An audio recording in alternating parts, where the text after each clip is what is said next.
Uh, it says starting recording.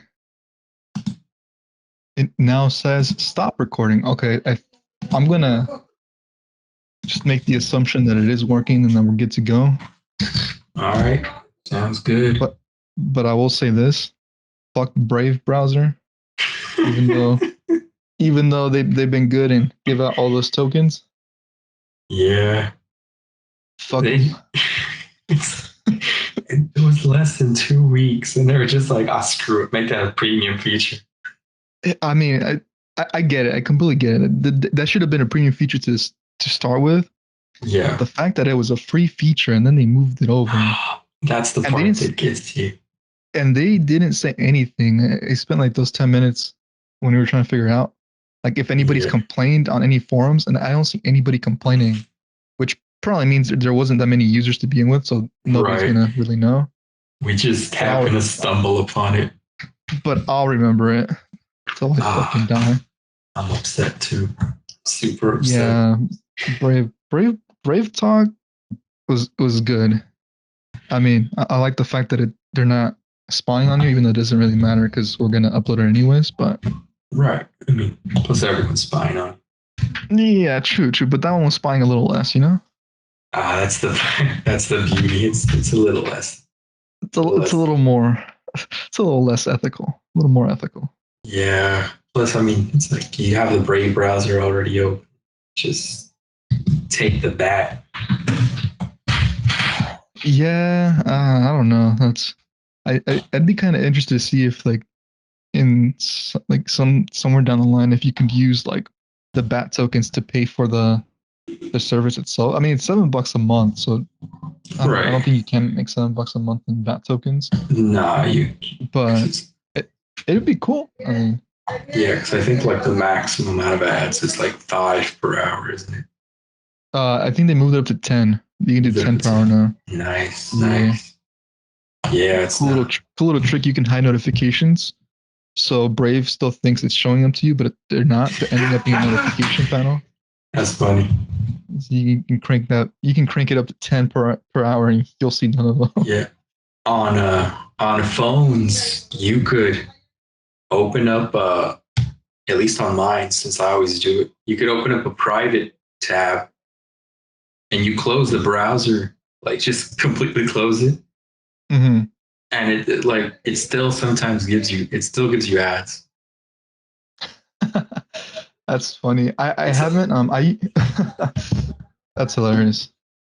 yeah, it's like a weird little quirk because for some reason my phone still says, "Do you want to close all the private tabs like on the top, with one click?" Yeah. Uh-huh. And I guess since that stays there, it just keeps giving me ads, and I'm like, no complaints here. No complaints. So you're raking those bat tokens. Raking the bat, and since bat is actually starting to raise up in price, it's like I'm gonna keep racking it up. Oh yeah, it's. I mean, I haven't checked recently how much the bat token is worth, but I remember Yeah, when it was like dirt cheap. when it was nothing, when you had like 2,000 bat, and it was like $2. Yeah, I checked the other day, or actually, I'm checking right now.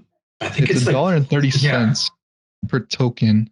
I was gonna say God it's like a damn, buck now. Yeah, damn, that's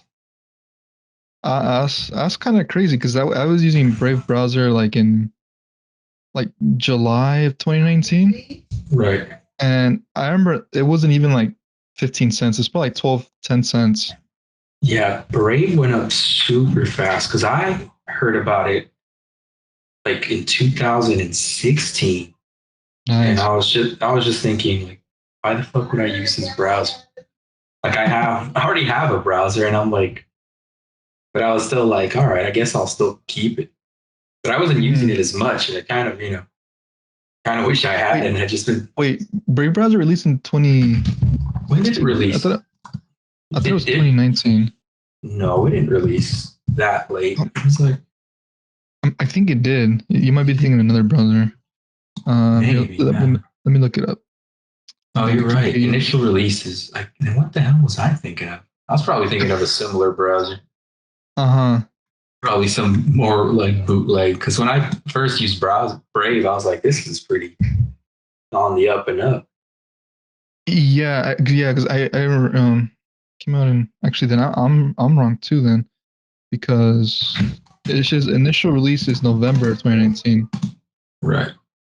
So I think I didn't start using it till wait what that's wrong then. I remember using it on my Yeah, it seems off, doesn't it? That doesn't it seem does like the seem right off. date. That doesn't seem like the right day. You know what? Let me see if they say when it releases right on the website. I'm gonna check a certain YouTuber because he always plugged the Brave browser. And I feel, and I've been watching that guy for years. So Yeah, November 2019 seems wrong just because I'm fairly certain that I was using it July 2019. Hmm.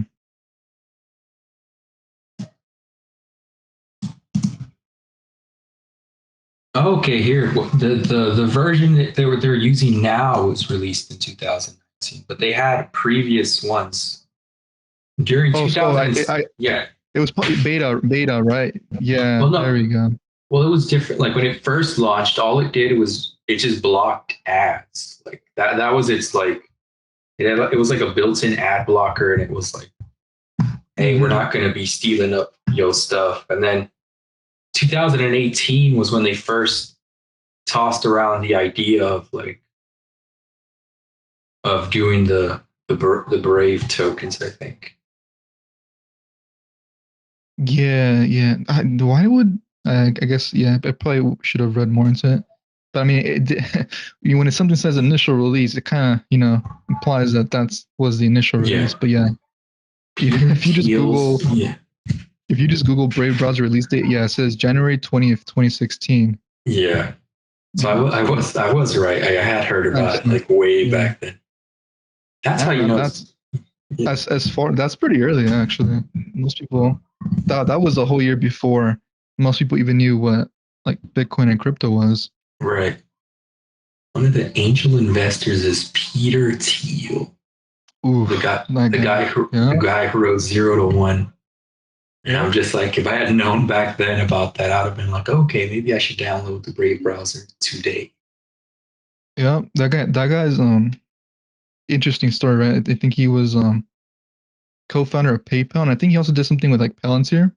Yeah, Um, but if I'm not mistaken, he's the dude that basically put like a bunch of pre-IPO shares of PayPal in his Roth IRA, yeah, and then he basically rode that fucker to like a couple $1 billion, if I'm not mistaken, to the point yeah. where like now Congress is like, how the hell did this happen?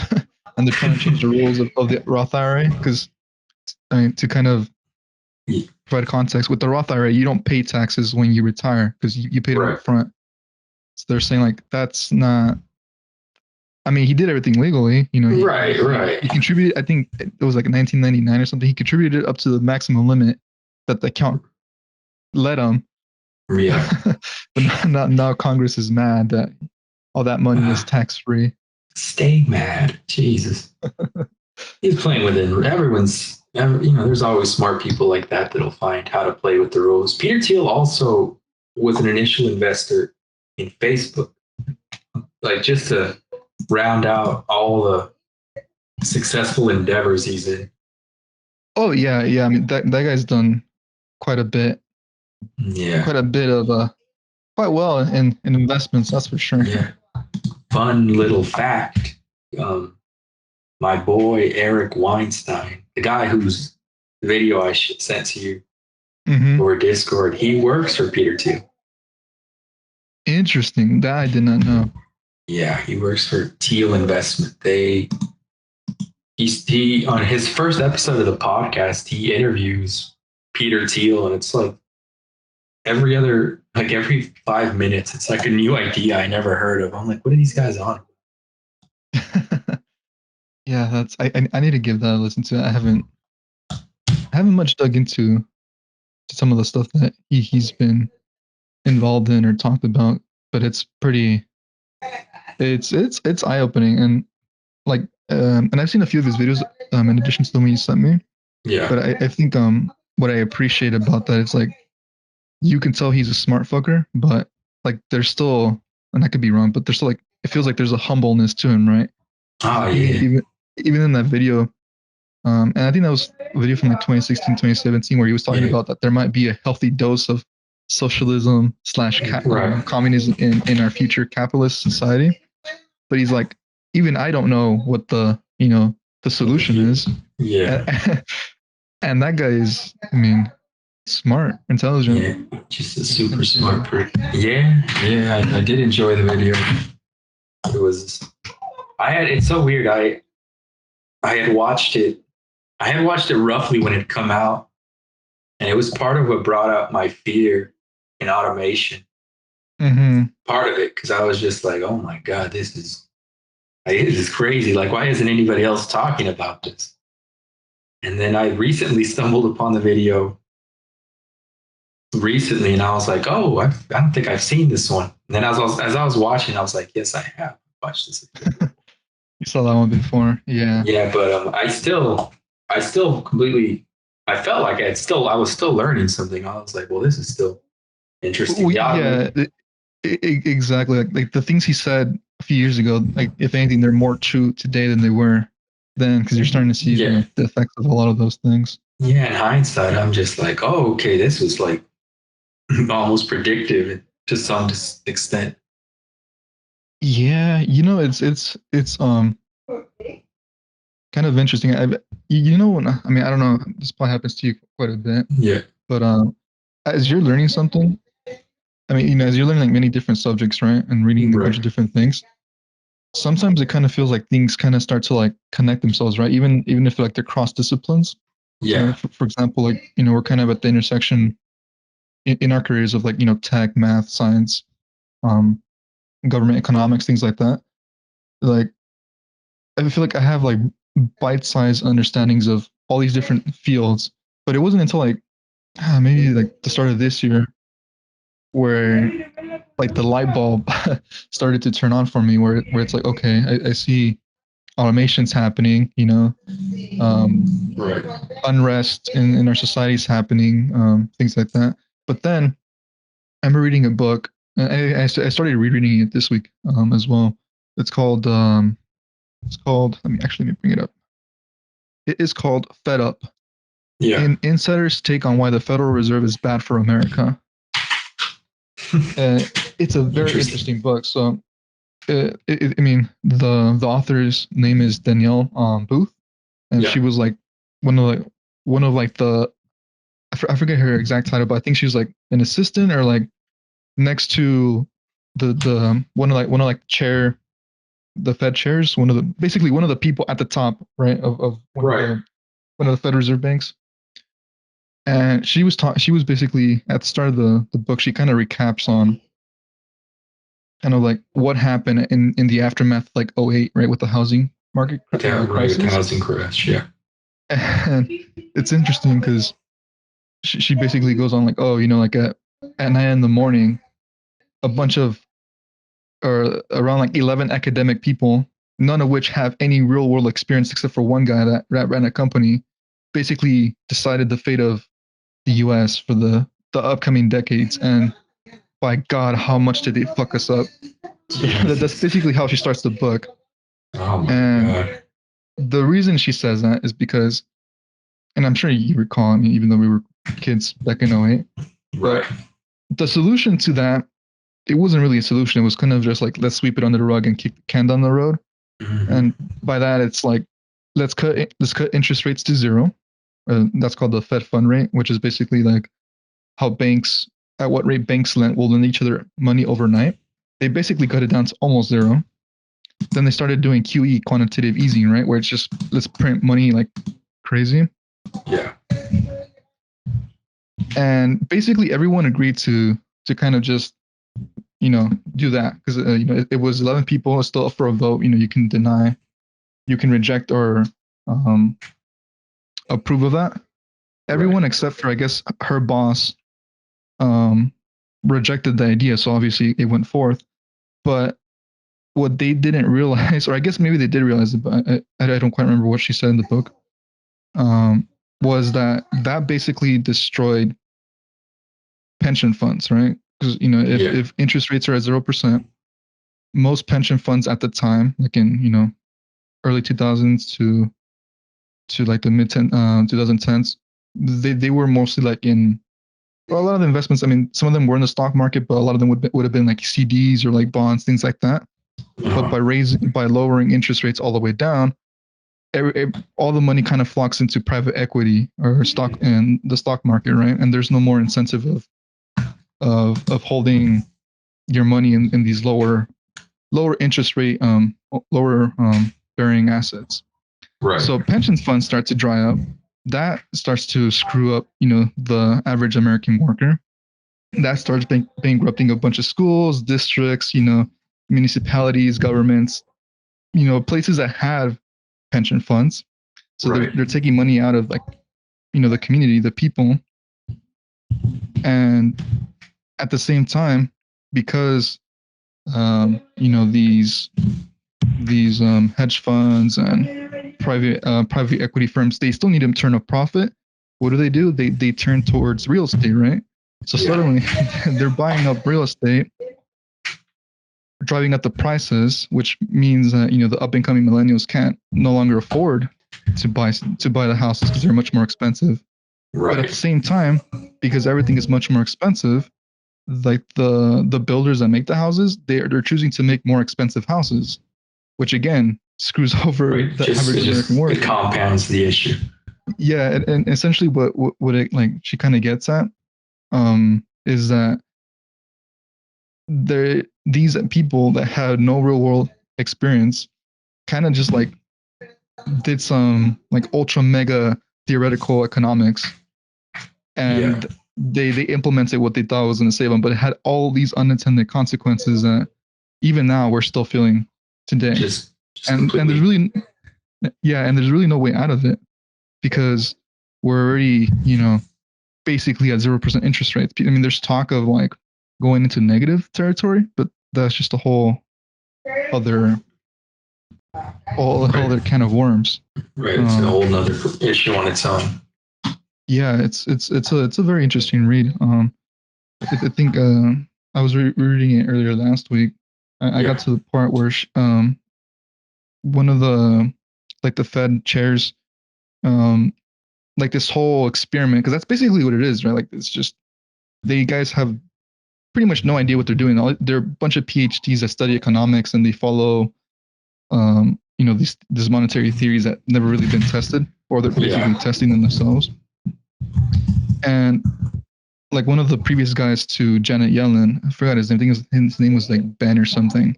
I think he coined something called like the wealth effect, which he thought that by doing quantitative easing, basically printing just a bunch of money, lowering interest rates to like the floor, that you would have this thing called the wealth effect, which basically means businesses can borrow a bunch of money for free, basically. So that would incentivize, businesses to borrow a Right. bunch of money to grow the company, to invest in the future of America, basically.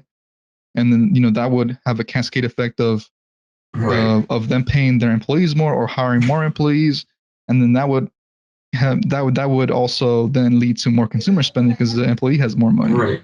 You increase the Basically, like, capital in the business and it sort of trickles down everywhere. yeah, it's basically a trickle down economics, but for corporate, right? Right.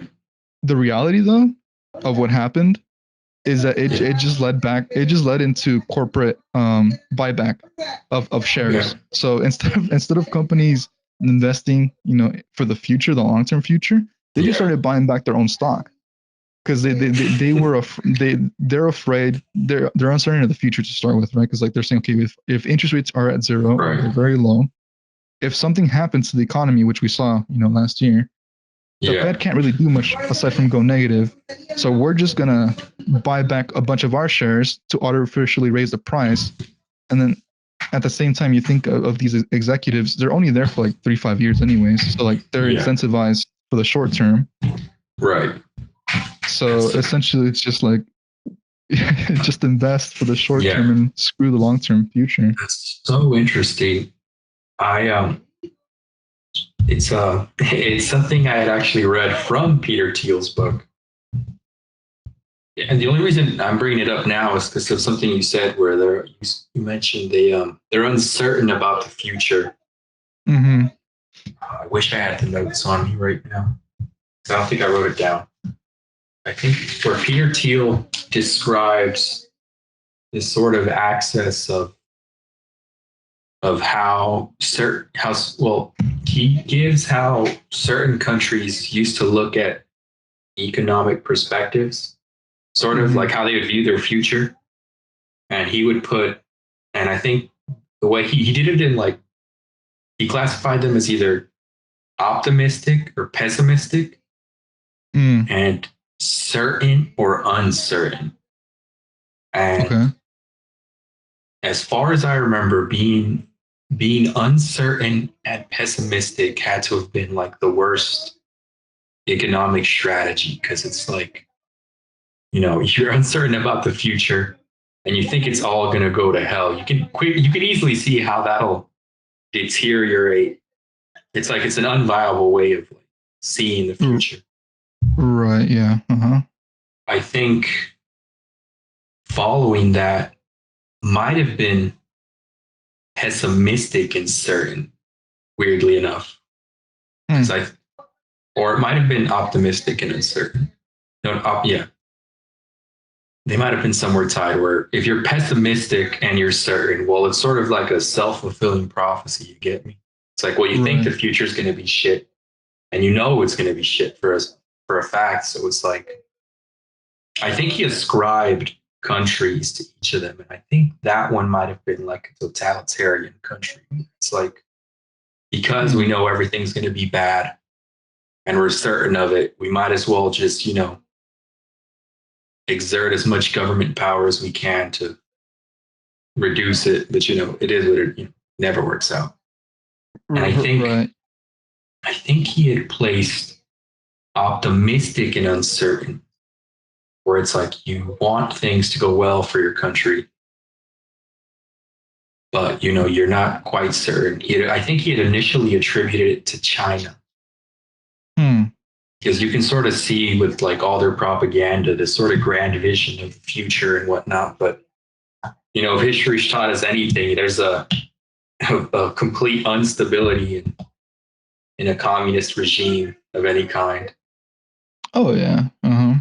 And he gave optimistic and certain to an America of the past, not the current one. And he had Hmm. said it was probably like the best modality, because it's like you're like looking forward to the future. And since you have some certainty in it, mind you, the argument's more well written out. I'm sort of paraphrasing from what I recall. Right. Would that period Yeah, have been like following World War II? Is that a the bit like age? 1930s to like 1960ish is roughly where it's like we're certain Mm. so it's like you're so much more risk. You're willing to take risk a lot more, which he sort of attributes to like, because in the book Zero to One, he makes an interesting claim that, I don't know, you haven't read it, have you? I haven't read it. No, it's on my shopping cart. Funny enough, I just It's pretty haven't great. bought it. He makes the claim that competition is slightly, well, his claim is that markets sort of spring up. They don't spring from competition. Like it's from innovation. So it's like someone has the idea and now there's suddenly a new market. It's like when the automobiles first introduced, or the car, like a lot of these people had like complete monopolies. It's like that's his definition of from like 0 to 1. It's like there was no market before this, and now I've introduced such an idea that's so like powerful and valuable that now it's like it's a new thing. And his claim is that competition, when companies compete, all you're really doing is slicing up the same cut of the pie. So it's like now you're just sort of everyone's just sort of cutting into each other's profits.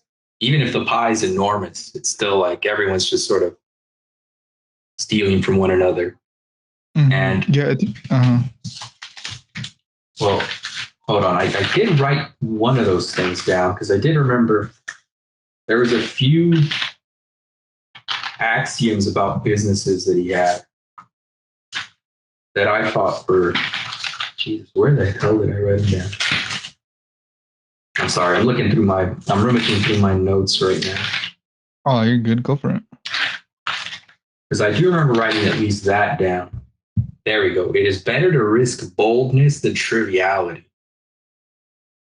A bad plan is better than no plan. Competitive markets destroy profits. Sales matter just as much as a product. And I think he sort of attributed that people would be more inclined to do some of these things if they're optimistic and they're certain about the future. Okay. And Interesting. and he said that the current state that we're in is actually uncertain, that we've lost this certainty. I mean, he gives some like reasons behind it, but that's the state he puts us on now. We've become uncertain, and it's probably not good for the country as a Mhm. whole. Right. I see. Yeah, and that's an interesting thing. I'll have to read that book as well.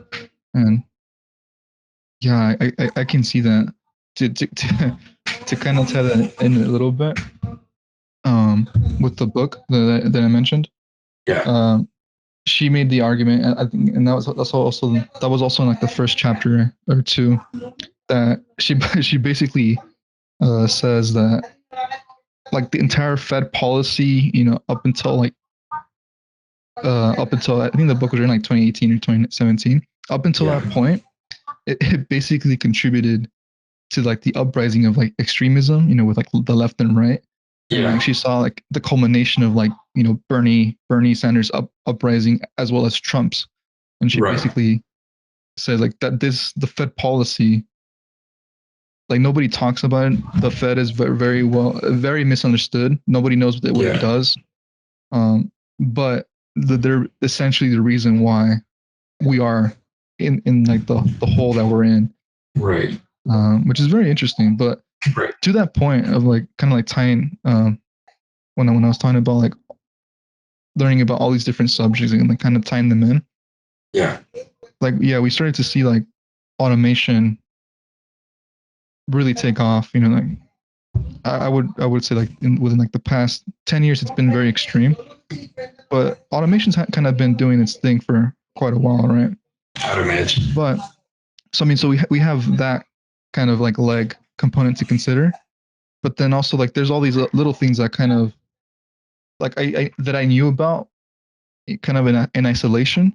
But then when you kind of put them together, it's like, oh dang, like this stuff, like whether it was intentional or not, I want to doubt that, right? Because like in order for all these different events, and I'll go over them right now, like to have happen in succession and for those to be intentional, it's like that would take a mastermind Right, to pull off. And I really doubt that people can coordinate themselves that well. I mean, we're always arguing over the simplest things in our society. So I don't think right.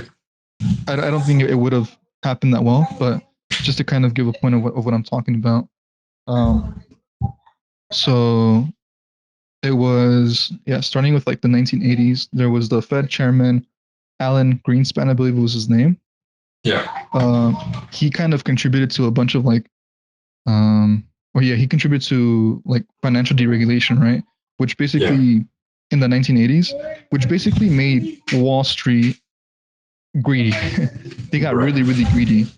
And the way that worked is, he lowered interest rates so they could borrow a bunch of money on margin. That's what it's called. Basically, Yeah, put it into investments, put it into startups, put it into a bunch of companies, which was fine until it wasn't. With the .com that kind of blew up back right. in 2000. Yeah, where everyone was And sort of investing. exactly. So that blew up, and then kind of like what he did is he just lowered interest rates even further. And what that ended up happening, or what that ended up causing, was in the housing market to kind of become a bubble, and then that blew it up. Yeah. And the response to that, the response to that was like, oh, let's lower interest rates even more, right? And then, so now what you're seeing is like, and it hasn't gone. I mean, now what we're talking about is not so much like, oh, there's going to be a bubble in the stock market or a bubble like in the housing market. Like people are, I'm sure you've heard of it. They're coining the term like the everything bubble, where everything now is in a bubble, right? Because there's just so much money out there, Yeah. and the interest rates are so low, and you can't really, and the Fed can't really raise interest rates. I mean, they're starting to like raise it like a little bit here and there, but they can't raise it up as much as they probably would want to. One, because it probably would scare investors, so it'd be like a short term hit to the economy. But two, they'd be really shooting themselves in the foot because then now all the debt, all the money they printed would Yeah. be a much more expensive to pay back, which they'll never pay back because we owe like $30 trillion at this point. So it's impossible. Right. Just an enormous But amount. right. But I missed one. Prior to like the 1980s deregulation of basically all finance, Yeah. there's something interesting that happened, right? It was Nixon in the 70s cut us off the gold standard, right? Yeah. So like if you start to see like all these different components like kind of put together, it's like okay, it kind of started, and I'm sure there's a bunch of events prior to the 70s, but Yeah. Nixon kind of like set the ball in motion, right? Where it's like, all right, he cut us off the gold standard when we had a bunch of inflation at that point too, but he cut us off the gold standard in the 70s, allowing us to basically print money without having to have gold reserves. Right. Then the 80s happened where you lower interest rates, you deregulate financial services, really um, really encourage degenerative, trading and all that good stuff. Yeah. And then for every single crash that's happened, you just kind of lower interest rates and then kind of, quote unquote, I wouldn't really say encourage, but kind of is. It kind of seems like you kind of just encourage another bubble to form in some other area, and then they just keep popping. And then, like most recently before the pandemic, the one that we or actually no, during the pandemic and even now, the one that you're starting to kind of see, aside from like everything that's kind of been inflating in price, is like cars, right? Used cars are also kind of exploding as well. Yeah. So it's just interesting to see that. Like I said, I don't know if all this is coordinated, but it's like it kind of fits very well, like one thing leading to another, and then that leading to another thing. Yeah. I don't want to. I have my tinfoil hat like half on, but it was just an interesting observation I made Right. in the past while or so. I'm like, oh, this is interesting. As someone that likes to just like learn about economics and government, it's like, oh, all these things actually are tied together, but there's just so much information, so many Right. events that happen that it's kind of makes you wish you had, you were hooked into AI so you can make sense of it right away. Right. Well, there is something to be said about like the amount of information that there just is. Because I mean, I have heard some of the stuff you've mentioned before, Mm-hmm. and I do agree. I do wish there was enough of me to just also wholly jump into the topic because there is something. I mean, it's clear that there's something janky going on with the economy, to say the least. Mm-hmm. Right. And I mean, it's like like I have my own theories too, to some extent. I don't think they're as strongly thought out as yours because I mean, I'm only listening to what people say. I do think there's some corruption that's like been introduced, but it's funny that you bring this up because you remember the video of the how politics became Yep. um, Like caveman, wrestling. like wrestling.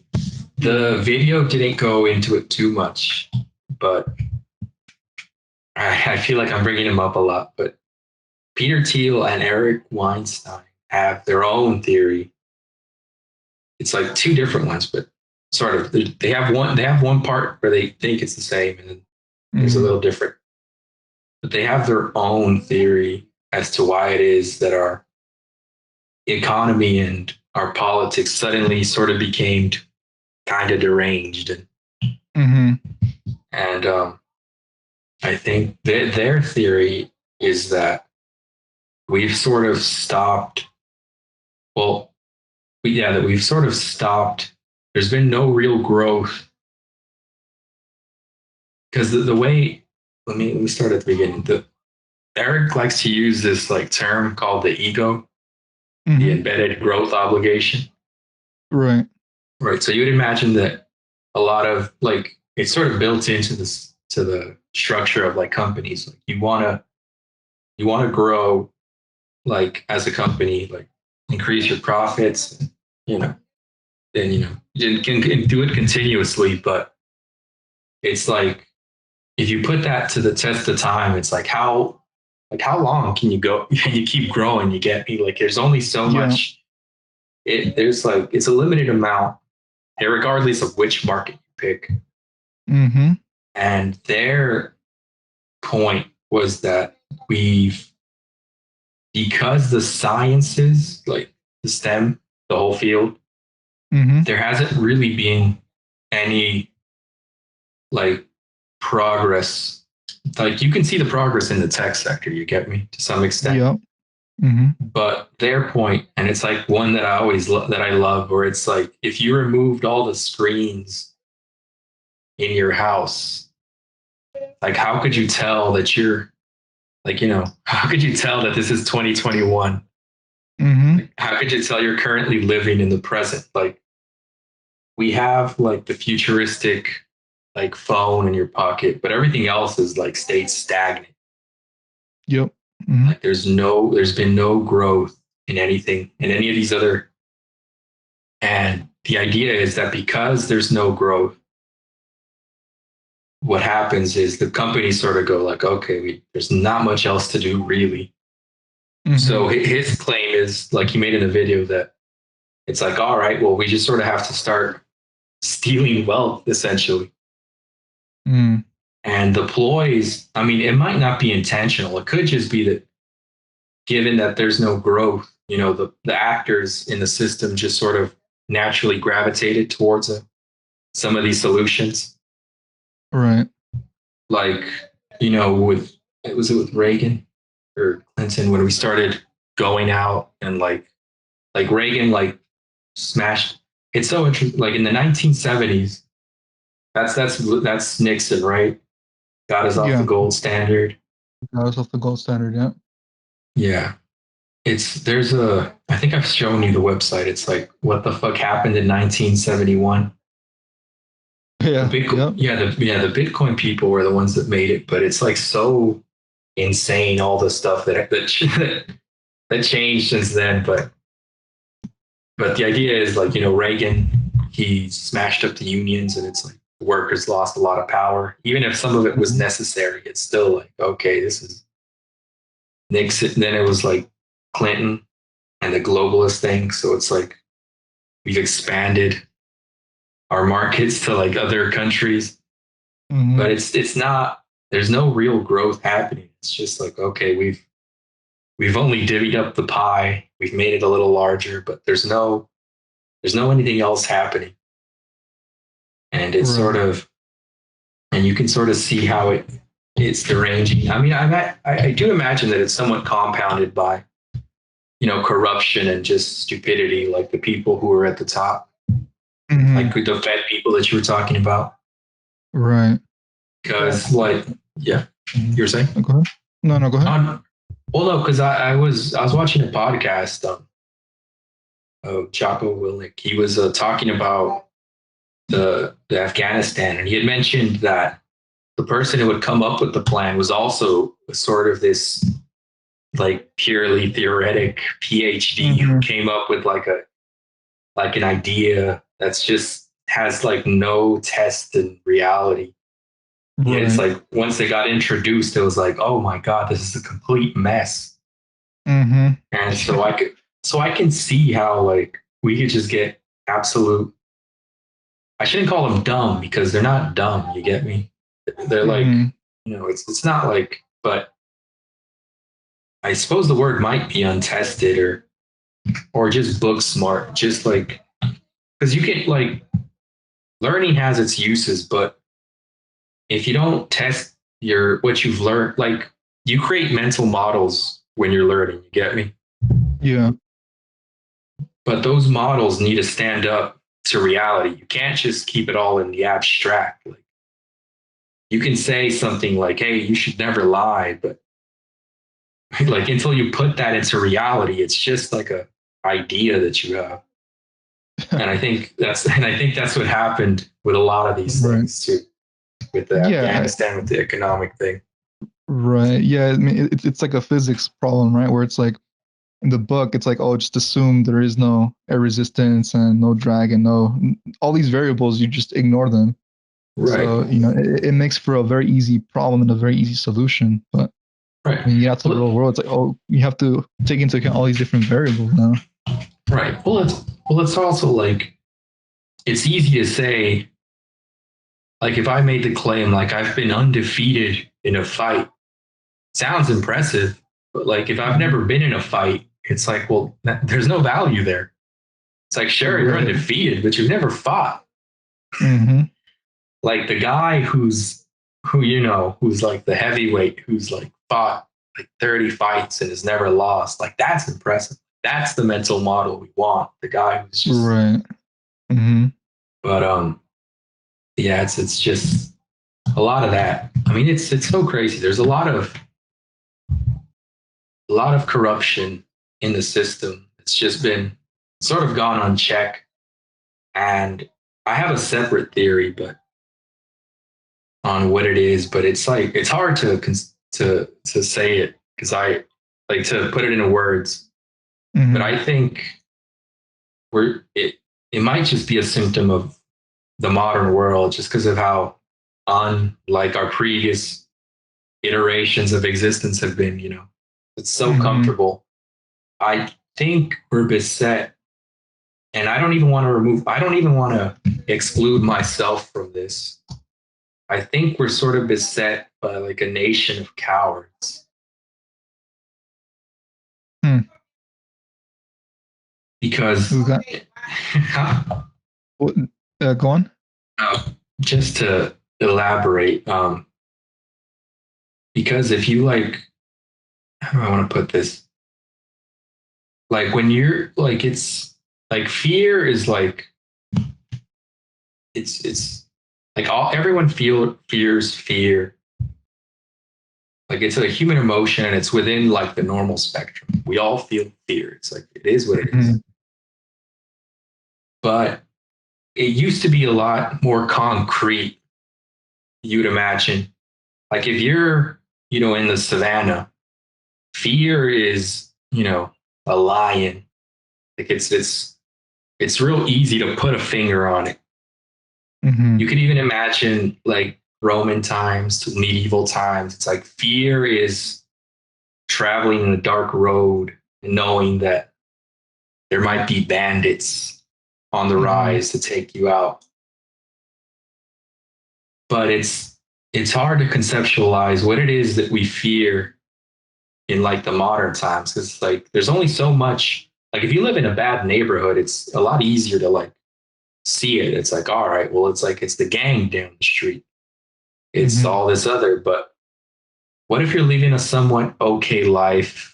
you know you're like sort of, because it's like even though we're doing bad, we're not doing bad in our country. You get me? It's easy to point Right. out all the because we're sort of geared towards looking at the what's wrong, but it's like at the same Hmm. time, most people aren't dying of hunger or anything.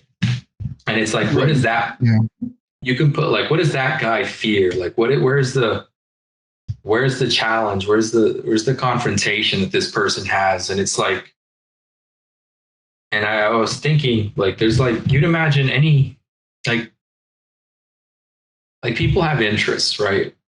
Like, I'd Hmm. imagine, like, I'm not, aside from just their 9 to 5 and anything else, and just things they enjoy, but you hardly ever see anyone like go out and just do it. Like you hear people talk about what they might want to do, things they enjoy doing, but they never take it with like the seriousness that they could take it. And I feel like, again, I'm probably just rambling, but like there's a lot that we could be doing, but it's like a fear of failure. Like we've abstracted fear from the primitive, like cavemans, and it attached it to like the modern challenges, Mm-hmm. to all the things we could be doing, but nobody's doing them. Like you see it in classrooms, like nobody wants to answer, and it's like fair enough. Like being like or when people like just approaching a stranger, like a guy talking to a girl across the room, just small things like that. It's like those are all like challenges and like, ways to confront your mental model. Like there's, but I don't know. I don't know. It seems to me like there isn't a lot of friction to like circumvent this fear. Everyone's just sort of going about being as placid and unthinking as they can. There's no like confrontation to their own mental model. They just want to keep reinforcing what they already know. Mm-hmm. That's a rather fascinating observation, and it almost reminded me like I have this unthought out theory as well, that I kind of been wanting to map out. So I guess this is a Yeah. good chance to do so. To kind of your point, and I forget the psychological principle, what it's called, but it's essentially the idea that humans, they're hardwired to have problems, right? Right. You remove one set of problems, and our brains will basically come up with another set of problems to solve, right? So Yeah. you teach a man to fish, and then he no longer has to worry about going hungry, but he's now then worried about like Right. buying a better boat or buying a better net, Right. or something like Fishing's the new problem now. that. Exactly. So there there's that, like, yeah, we've abstracted ourselves from like the basic dangers of our ancestors, but and I don't want to take away from the problems that we currently face and all the mental issues that go along with that, because Right. just because one person's suffering is greater than another person, like that doesn't matter to the person that's suffering on either side, Right. right? Right. Right. So I so like I said, I didn't want to denigrate anyone. I put myself in the same category just to. yeah, of course, and I'm not pointing that part out. It's just, yeah. So yeah, it's the fact that we're hardwired to have problems. No matter how many we solve, we always seem to come up with more. Um, in conjunction with that, so that's why I like that wrestling video that you sent me so much, because I kind of put a lot of the pieces in together for me, at least, Yeah. where it's like, yeah, you see how politics has become like wrestling, and at the same time, like I know I butchered the entire explanation that I gave about the Fed earlier, and I Yeah. missed a lot of events, and that's despite the fact that I've studied the subject on and off for a few years now, right? Like I would say, like, I'm not more intelligent than anybody else. I've just put in a little bit more of time into learning all these different concepts and things about history and our government and economics, and I think that's exactly why um, our society is in the state it is, because unless you take the time to do all that homework, which can be tedious and it's very convoluted, and sometimes you have to have that tinfoil hat kind of on a little bit, because a lot of it is up to interpretation, and you may never know the full reason, all the answers, because a lot of stuff might happen behind closed doors, right? Right. So because things have become so complicated, as opposed to how they might have been, 100 years ago, 50 years ago, even 20 years ago. I think most people just don't want to put in the effort. So, in order to kind of keep things, keep the lights on, kind of a thing, Yeah. politics, just basic living has become, you know, world wrestling. Because at the very least, that gives people something to do, right? That gives people Right. something to get angry at. Because it would be like, if everyone took the time to understand that maybe the Federal Reserve is doing some shit that shouldn't be doing, and if they rallied TDC and demanded that this private company called the Federal Reserve, because mind you, it's not a bank, it's not a reserve, it's a private company Right. that is operated by unelected people that decide the fate of the entire US and the world. If people knew that in mass and what they did in '08 and what they did in the 30s and 70s and 80s, if there was an actual riot, then that Right. would fix our problems, right? But because it's so Right. complicated, people don't want to take the time to do it. Instead, we have kind of going back to like the fact that humans are hardwired to have problems. Where it's like it's easy to captivate people with more problems when you make a circus out of politics and you're just basic living. I Right. know my thoughts are very convoluted, but Oh no, no. I mean, that's like the best explanation I have so far of these. I do sort of agree because you like the news has become so. When I talk of the news, I always speak of the corporate news, Mm-hmm. and you'd like you talked about like this sort of information problem. There's way too much to take in. Like even if like you spent all that time on the Fed thing, like that's only one aspect of like the government and what you Mm-hmm. could be learning about. Because I was like, if like there's certain court cases going on that are fairly important for our country Mm-hmm. about certain mandates, about constitutional issues, Mm-hmm. and it's like it's so much information, right? So Yep. you'd imagine. So if the news institutions were like working properly and they could be trusted, what would be the case is you could always offset that cognitive demand and just have them like you would go, this is a trusted enough institution that I can just let them do the work.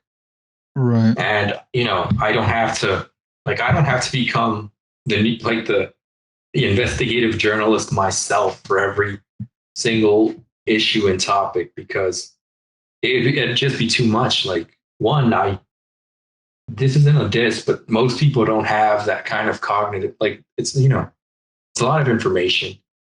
A lot of Mm-hmm. people aren't, capable of like even forming the proper like view, like just like I sometimes see people not even identify problems properly, you know.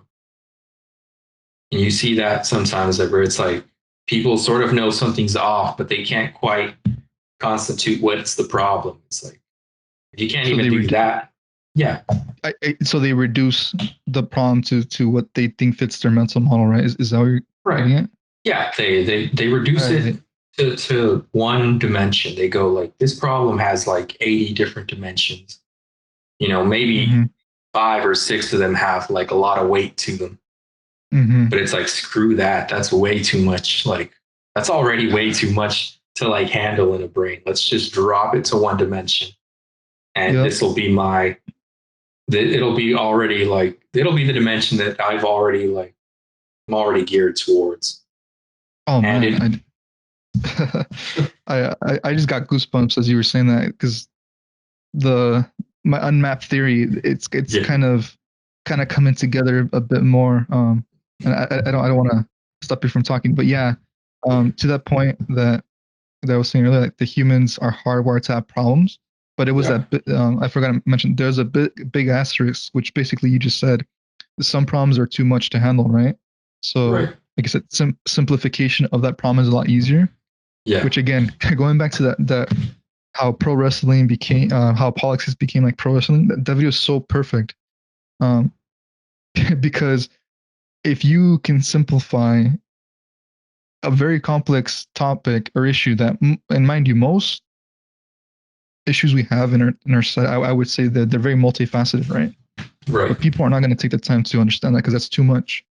So they'll simplify it to the bare bones, and then Dunning Kruger kicks in, and then that just it just they believe what they want to Yeah, believe, and then they're not going to believe otherwise, and then cognitive dissonance and biases kick in. Right. It's And like, like, go ahead. well, it's like, yeah, like, they live in their own narrative. It's like, okay, I have my story now. It's like, now it's like, you can't convince me otherwise. It's just, this is it. Like, and it doesn't matter what you present, even if reality like opposes them. It's like, no, no, no. It's like, I've already thought this through. Clearly reality's wrong. Like, I'm right here. Yeah, yeah, and as an example to that, and like sometimes it's funny. Like I mean, this is separate, completely separate topic, but like over the past like 2, 3 weeks, I've been doing like a deep reflection of like myself as like my personality type, which we could get Yeah. into later. But something that I was thinking about when I was doing those reflections is like, and I don't want to come off as an asshole, even though I am like, but I really love myself Yeah. because I'm antisocial, right? Right. But even though I'm antisocial, like I feel like I have a pretty good gauge of like what people feel or like what they're thinking, even though I might not agree with it. Right. And at the same, by the same time, like I hate people because of that. It's a weird contradiction, which most humans are. But the example that made me think that was I saw an acquaintance of mine on social media Yeah. complaining about inflation, and I'm like, oh boy, this is really great, right? I mean, they're complaining about inflation in the sense that it's raising gas prices, it's raising their bread, it's raising everything that they care about, right? Yeah. Um, Funny enough, though, a while ago they were celebrating that they got a raise at work, Right. not realizing that inflation runs both ways, and it's a very complex topic, right? But Right. most people will only equate inflation as like a bad thing. But some Right. inflation is actually a good thing because it boosts up asset prices that might be founding your retirement plan.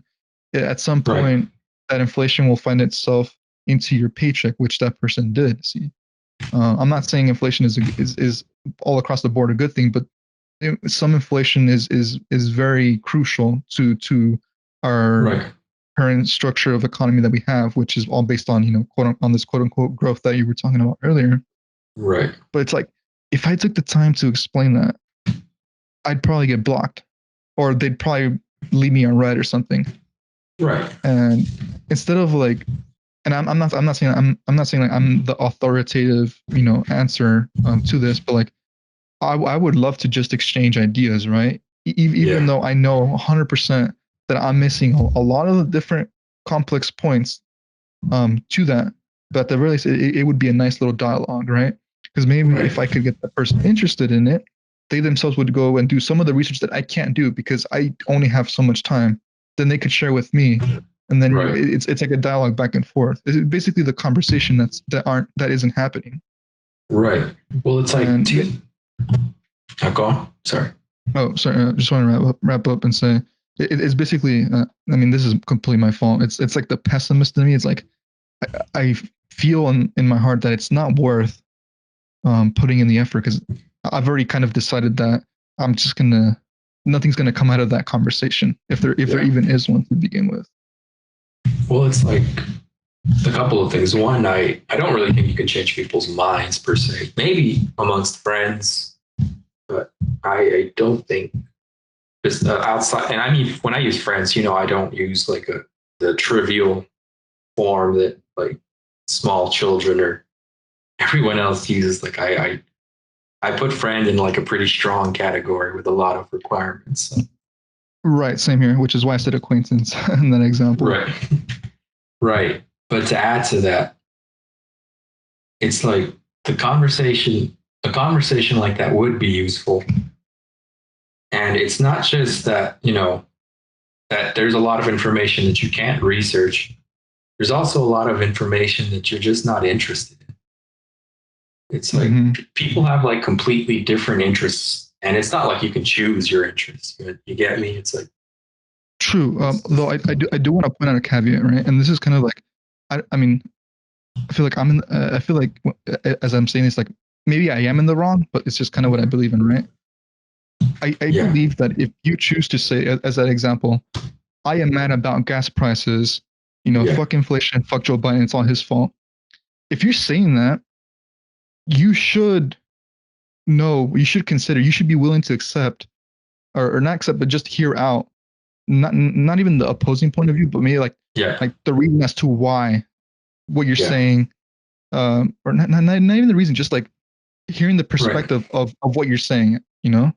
But Well, people don't want to yeah. hear that. Like if you're saying it, if you're Yes. putting it out there, like Yeah. shouldn't I, you I like get what you're saying. have It's to like hear if it? Like yeah, like if you're making such a strong claim, yes, you shouldn't.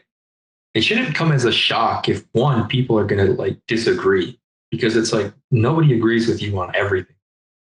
hmm So it's like if you say something like that, which is which is a pretty strong. Well, it's like it's a statement of any other kind. It's like you shouldn't. It shouldn't come. At least it shouldn't feel. You shouldn't feel attacked, and you should be open to what it is that's being said, assuming the other person isn't like trying to be a complete dick. But it's right, like, right, yes, yeah, yeah, like you made a statement, like the guy made a statement about inflation. Like if it's like if someone else disagrees, like you know, you don't necessarily, you're not obliged to hear them out, but you know, at least in a public space like this, don't expect there to be no pushback per se. It's like someone's going to say something. Like it's exactly, and to the point of public spaces, right? Like some people kind of treat, and this example is social media, right? That they'll treat their social media kind of like a, I don't know, like they think they're shouting to the mountains and no one's gonna hear or something. yeah, But they're you're essentially shouting out to a digital public space.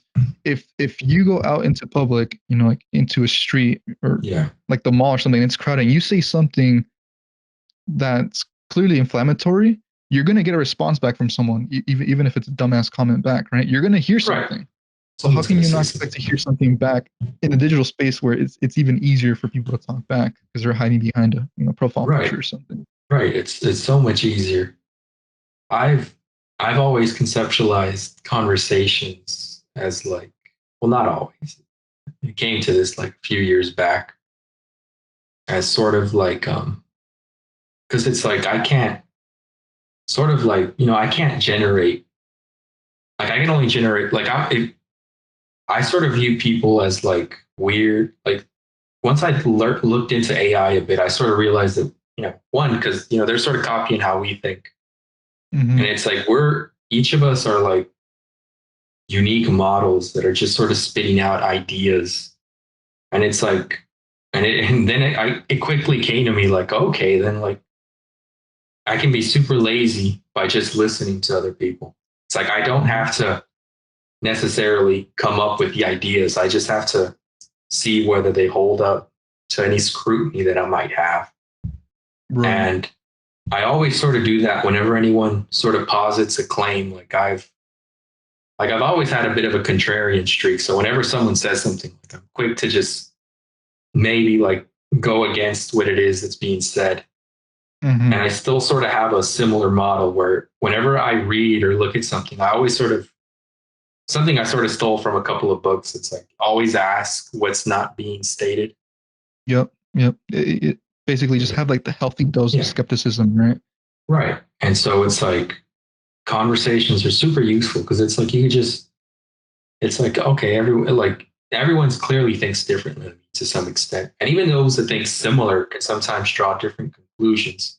So why hmm not at least give those people who are willing to have a conversation the chance to speak just so I can see what idea they generate. I mean, it's super like I watch a bunch of like stuff online, lectures, conversation. It's like all these ideas that I probably could come up with, but why spend 20 years developing them when someone else can do it and then I can just put it up to task with reality to see whether it's any good or not.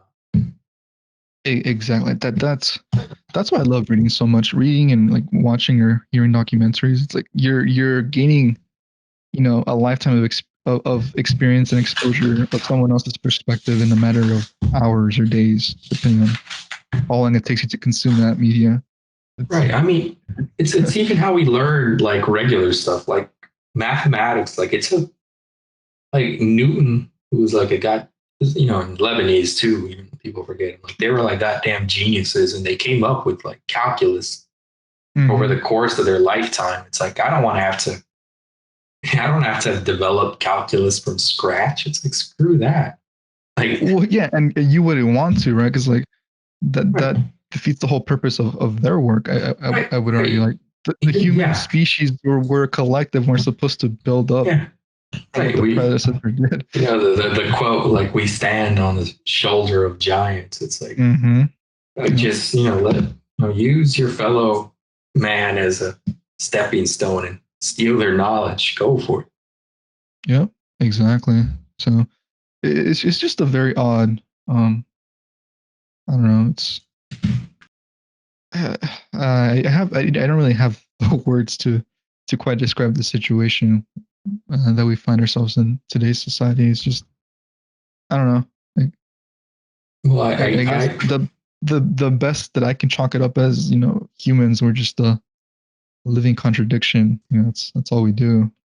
yeah, well, it's it always depends what you're talking about because the one thing the one way the one solution finding thing that I like about mathematics is we whenever we take a problem we always find a sort of tangential problem that's Mm-hmm. easier, solve that, and to see if there's like any intuition to it. Like, okay, this is how we solve an easier version of this. Mm-hmm. What can we apply to the harder one? And like I would imagine you want to piece together whatever's happening with our current, because everyone I think has some. I think part of it's just built in. We're always, somewhat leery of existence. So Mm-hmm. we're all sort of cognizant to some extent of like, what's bad. It's like you can see how that would develop evolutionary because it's like if things are good, you don't really need to pay attention to them. It's like, they're good. Like they're not going to cause you any harm. The Right. things that are bad are like, okay, again, like the lion or the snake in the grass. It's like that's something you should pay attention to. Mm-hmm. So it's what was I getting at? Ah, shit. I was saying, well, yeah, Train of right. thought. Well, no, it's because I was talking about how to reduce the human problem, Mm-hmm. right? So it's like you'd have to find smaller, simpler versions of what it is, right? Because I was saying that we all sort of get the notion that something's wrong with our society Right. and Yep. ourselves. So it's like it's always easier to just break it down. Like instead of thinking of like society, you could just start with the individual instead. Mm-hmm. That's as complex as that is, it's okay. It's a little easier, if you're and you could just start with yourself. Like that's an easy one. It's like okay, what issues do I have, and just build Right. up to just build up from there. That's a good one. The other day, I don't know if this is a quote or anything, but I saw someone posted on comment on Reddit Yeah. where it's like America, the people, the individual there, they're so intelligent and so kind and giving, but how weird it is that as a collective they have such dumbass foreign policies. And Yeah. it just made me laugh a bit. It's like it's true, right? Like you could, I mean, arguably, right? You could argue best universities in the world, some of the best technology that the world's ever seen, Well, I would argue. Like richest fuckers in the world, and yet as a collective, it's like you look at our government over the past, I would argue, like the past couple of decades, and you're like, God damn, like how, like are we riding on the successes of like 100 years ago at this point? Like, it damn. is it is so. I've always said that I don't like people, but I do enjoy the individual, and Mm-hmm. is Agreed. so it is so weird because like this isn't to downplay the issues because we have our few, but it's like there's so many. Like our country is doing like Peterson always brings up. It's like you're living in like the best period of history that there's ever been. It's like crime is like going like it's all going down. Like the rate of poverty like worldwide has decreased. Like less people are dying of starvation. Mm-hmm. And it's like, and in the US, it's like everyone's fairly well educated to some extent. Like, everyone's literate. Everyone's, there's a couple of worrying trends here or there Mm-hmm. amongst men mostly that I'm worried about, but it's like everyone's literate.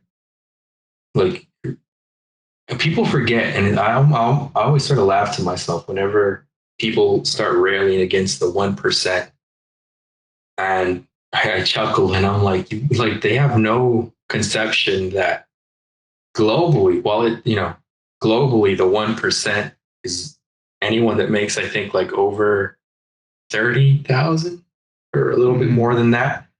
And Right. it's like, oh, okay, then like the average American in the United States is the 1%. Then it's like we've amassed so much wealth, and Right. And it's a little absurd. yeah, and to point that out, to kind of like tie that into the what I was saying earlier, and it's not so much that like again, kind of like going back to like your suffering might be Right. less than my suffering, but you can't really equate those, right? So, but Right. yeah, that point does still stand. Like as far as the wealth goes, yeah, the U.S. is number one by Yeah. far. Um, but yeah, it's just I'm not entirely sure uh, what to make of the whole thing, Well, I have like some, because you sent me the video. I forgot what the Oh, gal's name is. sorry. I kind of lost my train of thought.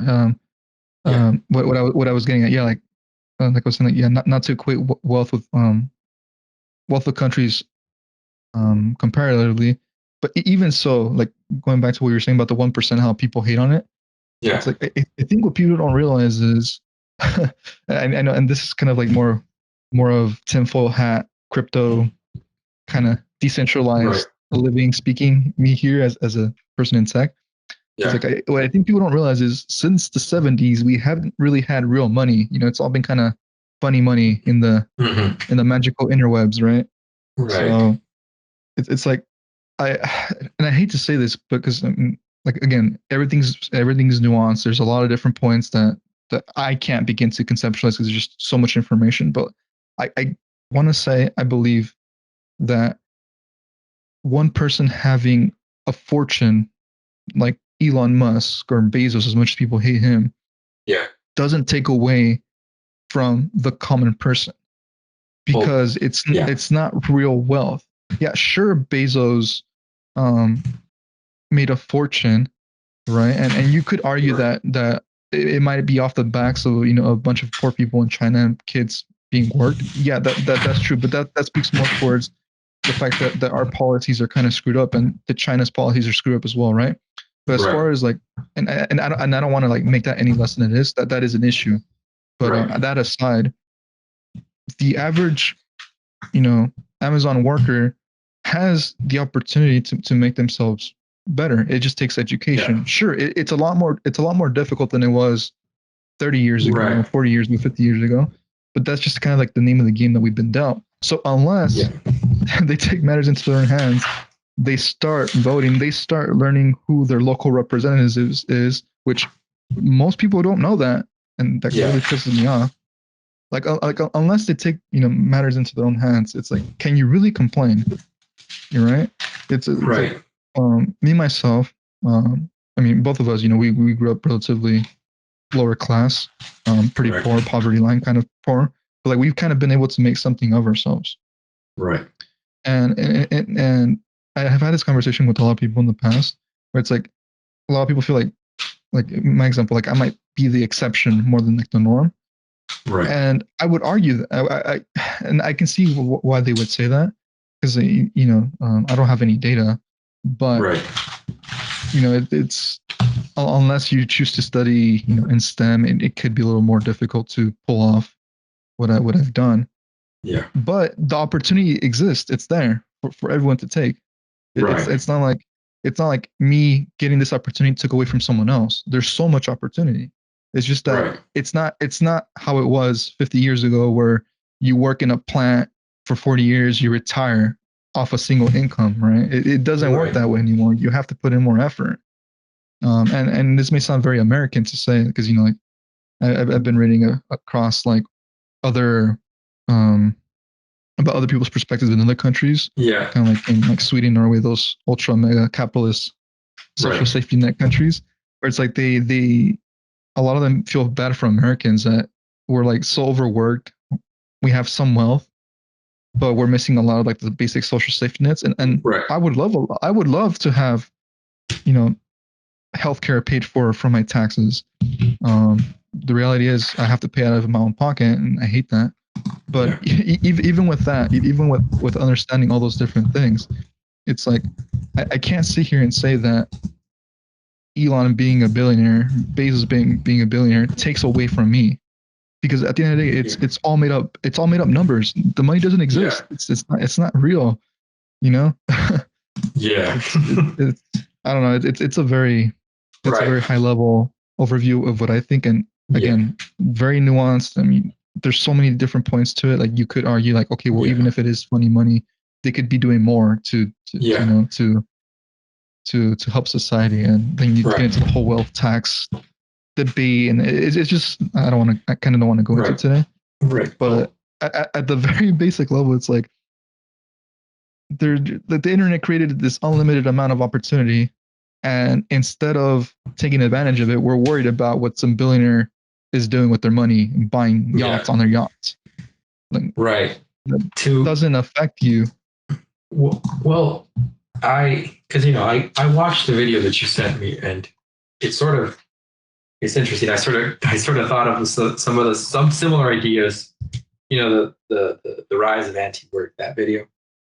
Right. I I I had to keep pausing. I have like 3 pages worth of notes because I think she because the video is about like how people sort of don't want to. Well, I don't even know. She was a bit abstract. She was a bit vague too. But Right. but the general sentiment is there's sort of a animosity towards work of a certain kind and how people are doing bad. And I think Mm-hmm. she addressed. I think she correctly identified. She got the sentiment right, but I think she misattributes what it is that's actually causing. So I think because I think, well, first let me address some of the things you said Sure. because they sort of came up when I was watching her video. Because I think she addresses something. She correctly identifies that people sort of don't have a sense of meaning in their lives, which Mm-hmm. I think she mistakenly attributes that to saying it's the kind of work they're doing. I don't think that's the reason. I think those are two separate reasons. I think while work is kind of shitty, because nobody, because it's so funny. She said that people are obsessed with work, and I'm like, no, we aren't. Like nobody likes work. Who wants to work? Like the general American doesn't really want to work per se. They just want to, they want to do their 9 to 5 and fuck off. And as far as I can see in the numbers, it still seems to be the case that our work week is still only a 40-hour work week. Like people still tend to work just that, but that's Mm-hmm. besides the point. Right. So, she has those issues. And while I was watching the video, she wrote about the obsession. She also derided the rich to an extent. And I Mm-hmm. always find that, well, it's like, I'll start there because you also started your talk about the rich too. And to me, I always think there's a skewed misconception about the rich because whenever people online are attacking, they attack, like the Bezos, they attack Bill Gates, and they Mm-hmm. attack Elon Musk, the names they know. And to me, that just seems so wrong because one, my theory for the economy is I don't really care how much the people in the top are making. Like if they want to just Mm-hmm. amass gigantic hordes of cash, let them. Right. But like the only thing I care is like what's the median living? Like if the rich are like super ultra rich, like we're making trillions, but like the Mm-hmm. average person is like well fed, they don't die of hunger, they got a place to sleep, a house or something. Yeah, Like just, basic needs are met. all the basic Some needs are social met and they have yeah. luxury and they can, Mhm. it's like, well, who gives a fuck what they're doing? But, Right. I say there's a skewed misconception because it's, when we talk about Bezos, even Bezos is a good example. Bezos amassed his wealth through Amazon, and then, most of it is Amazon Web Service. Yes. But it's clear that there's value in Amazon for our society. Like, Hmm. even if you just take into account the web front store, it's like it's completely revolutionized how we do our shopping for a lot of products. It's like we Right. used to, whenever we wanted like general stuff, we just, when because there's like a lot of specialty stores. Like, well, there used to be Hmm. specialty stores. I should point out, they're like Right. Office Depot went out of business, Sears went out of business. Yep. Like, part of it is just because of the struggling economy, but part of it is it's like Amazon sells everything. Like, it's Yep. super useful, and Hmm. he's completely changed how quickly things get to your house. Like, I can order something and get it today. Like, that's Hmm. insane. Like, internet buying off the internet used to be like, okay, it'll arrive in 2, 3 business weeks, maybe. It's like now I Hmm. can get, like, there's value in the company. Along with Elon too. It's like, the bastard, he was initially there for PayPal, and everyone uses PayPal online. Hmm. It's arguable that without, PayPal, eBay wouldn't have done as well as it did. There's Right. also, he started, he essentially was a one man like drive towards electric cars. Like, he completely, Hmm. because of him, it's like now everyone's got to catch up. Right. And you're denigrating the rich that create value. The people they want to attack, like, have you heard of the Walmart heirs, Jose? Yes, I have, The but I heirs mean, to Walmart. I'm probably like the exception Right. The to heirs that. to, the heirs to Walmart, nobody knows who they are because they don't do anything. They Hmm. they they basically just party it up 24/7, and they buy their friends off. It's like that's the kind of thing you want to attack, technically. If you wanted to attack the rich, you go, the Walmart heirs are essentially doing nothing. They're living off all the residuals from, all the money they have. They're just, it's like, okay, there's an attack to be made there on the rich if there had to be made one. But it's like, Yes, and I would argue there it doesn't need to be. And right, I mean, now we're getting to like monetary theory and government theory and all that good stuff. right, Like, I would make it very clear, like I'm pro social safety nets, right? Like I right, believe that my fellow countrymen and women should yeah, have some safety if they need it. Like I wouldn't mind paying more out of my own pocket to ensure right, that basic needs are met. And I know that like that rubs mostly conservatives very wrong, right?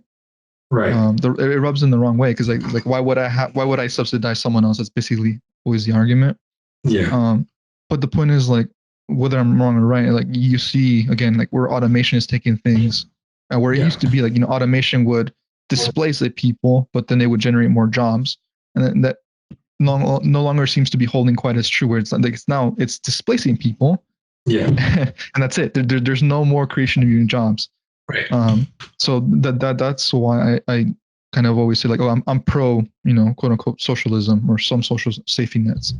right, But the thing that kind of like scares me, not so much scares me, but I guess more of a concern is when people say like, oh, let's try communism because true communism has never been tried and capitalism yeah, is evil and stuff like that, right? Like knowing damn well that they haven't put in the hours. And I'm not saying that I'm like the authority on which government structures and social structures, economic structures should yeah, use, but like just based off like the different the different studies that I've done within psychology, economics, government, things like that. Like, and I don't have the answers obviously, but like it seems to me like capitalism in the U.S. it's worked very well for a few reasons. But I think one of the ones that's kind of often overlooked is the component that makes humans both great and kind of yeah, shitty, and it's our greed. Because of you're right, greed, capitalism works very well, right? Because Right. it's just something that we're hardwired. Like even if you like take the example of like someone that's very benevolent and very giving, Yeah. they still have some greed. Like they want to survive. They need to eat. They want to eat. They want to buy a car. They Yeah. want to go out. That is greed, you know. So because you want to do those things, you have to find a means of doing so. Right. Um, and that is where innovation comes in my opinion. And I'm not using greed in like in a negative sense because like you could Right. say, um, I want to study computer science so I can make the next like the next like application in like breast cancer research or something like that, right? Right. You wanted to do something like that's what I equate with being greed because you're motivated by that greed of wanting to do that thing. You might there's a good chance you could get it done, and then that Right. provides a benefit to society. A lot of people only look at greed in the sense of like, oh well, this person's becoming super rich, and Yeah. it's a result of capitalism, which okay, yeah, they're getting rich as a result of capitalism, but you know, to the examples of like Amazon, right, where like they literally created a basically a brand new industry where it's like now they provide a convenience, and that's super useful for the majority of people. Elon Musk as well, right? Where Elon Musk is kind of an interesting one, where people don't seem to quite hate him as much because he's just kind of a huge internet troll, and people love that for some reason. Yeah. But yeah, No, you're right. Like, Elon. yeah, before Tesla, I mean, Tesla, he didn't found it. He was just someone that basically bought out the company because he invested so much money into it. Um, but that Tesla was a dying company, but Yeah. he injected it with all his PayPal money or X.com money or whatever you want to call it, and he helped grow it into what it is today. And it's not to say he did it by himself. He has a lot of very intelligent people working with him to make that a reality. But because of that, Right. electric cars are now some of the best selling vehicles in big parts of Europe. And electric vehicles are becoming a thing to the point where all the old guard Yeah. manufacturers, they're forced to start taking it seriously because they will get left Yeah. in the dust. They don't. Well, one way to put it would be like Elon isn't like the single factor that created everything. But without Elon, there wouldn't be the electric cars that we have right now. It's like clearly he needs people in his company and, et cetera, et cetera. But if there was no him, it's like, who we probably would have still like without that person, the Bezos and the Elon, it's like that innovation would have been left in the dirt somewhere. Like it wouldn't have been made at all, period. Like it was the individual that set that off in motion. Right.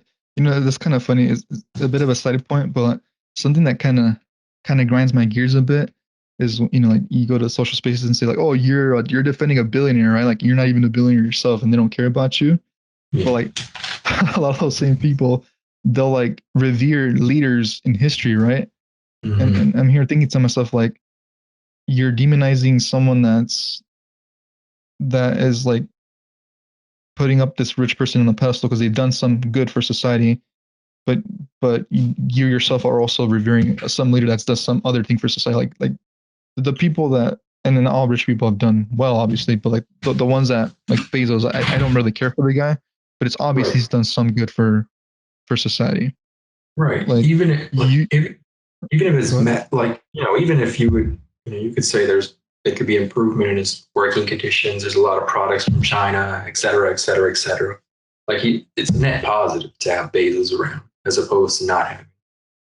Right, and to me, it's like I said, it's just more of a side point than anything else. But like, Yeah. it's almost like to me, it's like a funny hypocrisy, right? It's like it's not that you're idolizing them. It's just like they're a leader in the respective industry and they've done something well. So like, shouldn't we as a human collective see that as like, oh, he did something, he or she did something great. Like, let me try to emulate and do something as great as that person. Even if I fall short, maybe I push the needle a little further apart, right?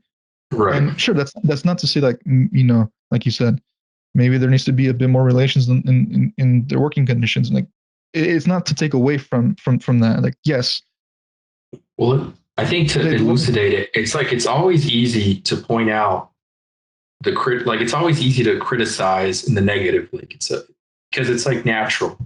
But it like looking at the, it's like it's hard. People don't tend to look at the positives of any of these things. It's Hmm. all negative. Like it's the same thing with Bezos. It's like, you want to, like, why denigrate, why focus so much on the negative? Like, at least to the extent that you like remove any of the positive qualities that are there. It's like, look, don't just, don't throw it all out. Like, look, there's, like, like look at both, like look at the negative and the positive and try to emulate what's good and keep that Yes, around.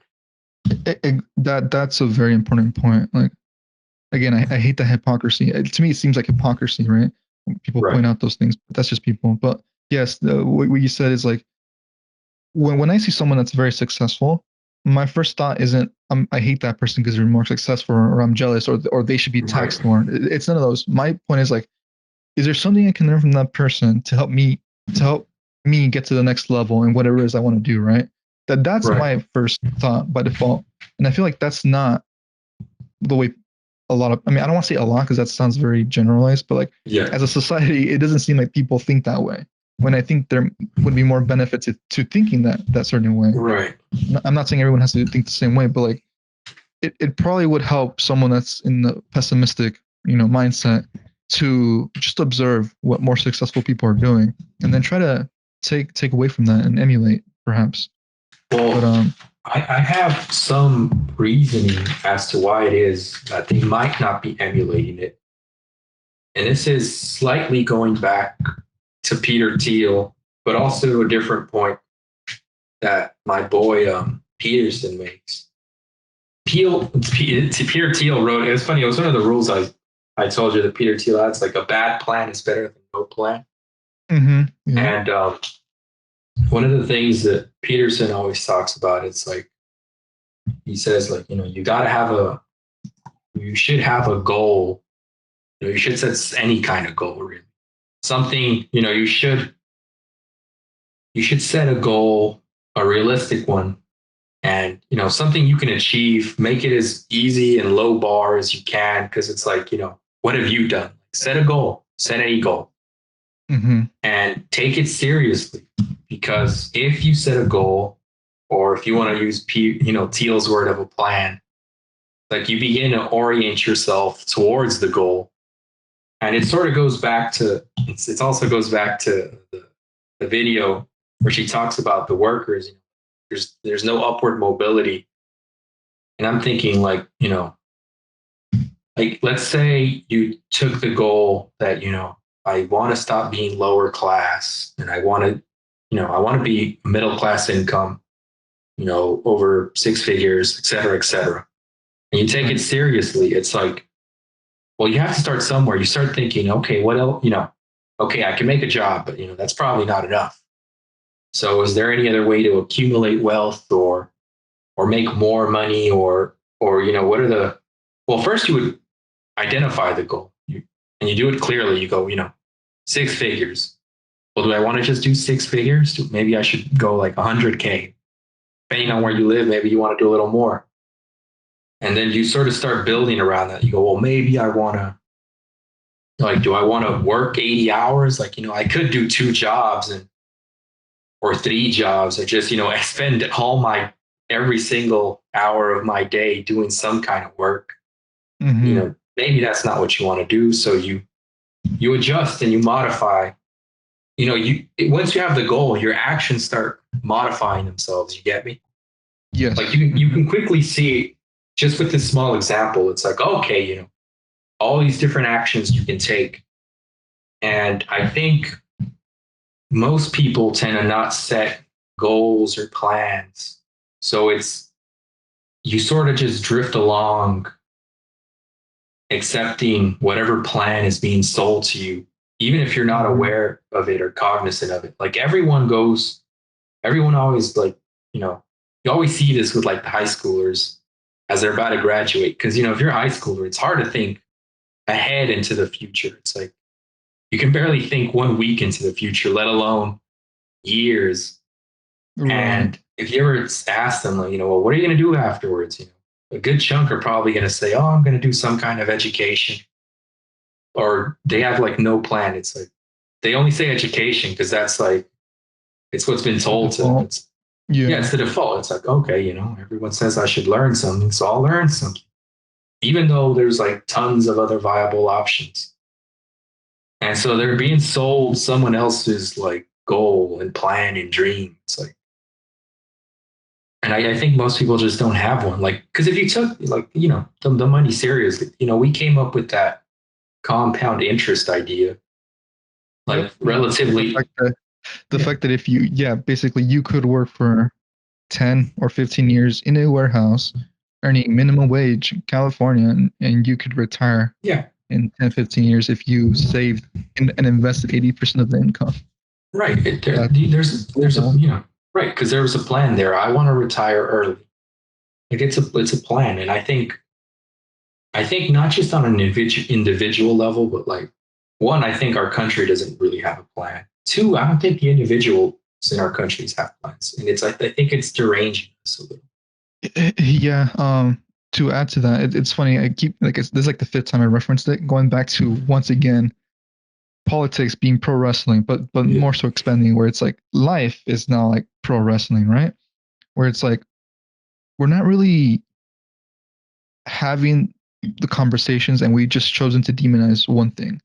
And what we're choosing to demonize is, or not, when I say we, it's like as a collective or pockets of the collective, they're choosing to demonize capitalism, billionaires, right? Because obviously right. those are the most visible things I would say. When in reality, in my perspective, and what you're saying is like, it's the fact that we have no plan. Yeah, When I said that, I'm like, what worries me is that there's like seems to be there's like this attack on capitalism.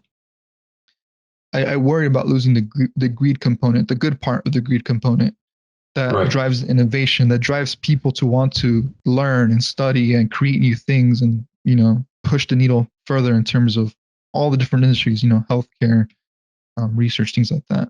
That's what I right, worry about. But it's not to say that you can't craft a plan that includes a healthy dose of again, quote unquote socialism for the people that aren't as fortunate, right. right? And but it seems to be that more so than anything, instead of just attacking what is visible, let's Yeah, create a plan.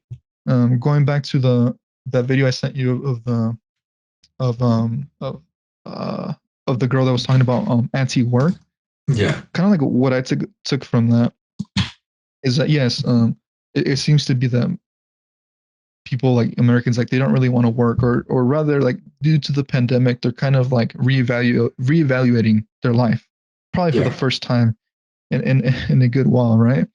right. And what seems to be, because I'm kind of like pretty close to that too, where I've recently quit my job, Yeah, albeit for different reasons, but that's a separate thing. It seems to be that people have kind of come to the conclusion where it's like, okay, they've probably seen or heard of people die due to the pandemic. It's yeah, caused them to reevaluate what they hold meaningful to themselves. And they might have come to the conclusion that the work that they were doing was not providing them any meaning in life. It was simply, a means to an end, right? A way to pay the bills, a way to just right. kind of get to the next weekend and not worry about it. At the same time, due to the pandemic and the shutdowns, at least in the US, a lot of people had a lot of free time. A lot of people chose not to do anything. But there's also, and I don't have any data, obviously, but there's also, I would say, a core group of people that decided to do something with that free time. They learned a Right. craft, a new hobby, they started a business, or they were able to monetize something that they did. And they Yeah. realized very quickly that there is a whole another component of the economy that isn't really, I mean, it's out there if you go online, but you might not really be aware of it until like you kind of get sucked into that world, right? Where it's like Right. you don't have to work for a boss. You can do your own thing. And it's difficult. I'm not saying it's easy by any means, but it's possible. Like before the internet, there was really only one way of making money. If you didn't come from money, right? It was work your Right. ass off, and that's how you made it. Now it's like we have so many more dimensions to our economy that can work for us.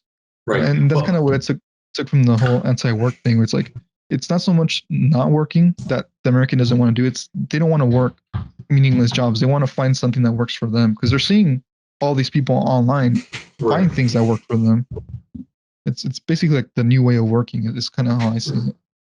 I'm I'm gonna push slightly back on some of the parts that you said. First, I'll agree with the notion that people did have a sort of awakening with the pandemic because it's, you know, how we talked earlier about how reality has sort of been like the fear has been abstracted away, right? Mm-hmm. Yes. I I view I also think that people don't really contend with reality too much because, you know, you have your mental model, right? Mm-hmm. You know, of what, you know, your values and how they interact with the world. And for the most part, because of how that's how peaceful it is in our world, your mental model is like rarely ever updated. It's like, you know, you can live with a bad mental model as Mm-hmm. is right now because it's like it's so peaceful. Mm-hmm. But and this is slight tangent, but not too much. Like I view like war as like the ultimate, like it's as close as to reality as you can get because it's like your mental model is like if you're wrong in your mental model, you're either dead or injured. That's it. Mm-hmm. So it's like you better start updating that shit fucking fast. Your mental model better start. You can't be wrong with it. Like it needs to start updating immediately. And I Right. think COVID was sort of similar to that. It's like people started contending with death very quickly.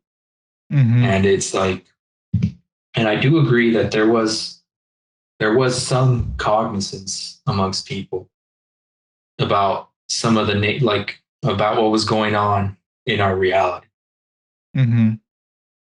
But I disagree with the notion because it's like I I attribute like I agree with the notion that, you know, in the 1950s you probably could just have gotten your job and you probably could have, you know, regular job, pay stuff off, the economy's doing Money. super well. Yeah, that mode is one income. That one income mode isn't really there, even though there's, you know, different abstractions. There's still, you know, if you really wanted to go move up in the social strata, assuming it's not like from middle to upper class, but even then, there are modes of being. But I think the issue with meaning has less to do with work and has more to do with responsibility because Mm-hmm. I don't think because I, you know, to give an example, first I'll give the example and then I'll see if I can abstract the explanation from it. Like fathers get a lot of flack, you get me? Okay. Yeah. Mm-hmm. They get a lot of flack. They're always, you know, they're always told to spend more time with their children, et cetera, et cetera.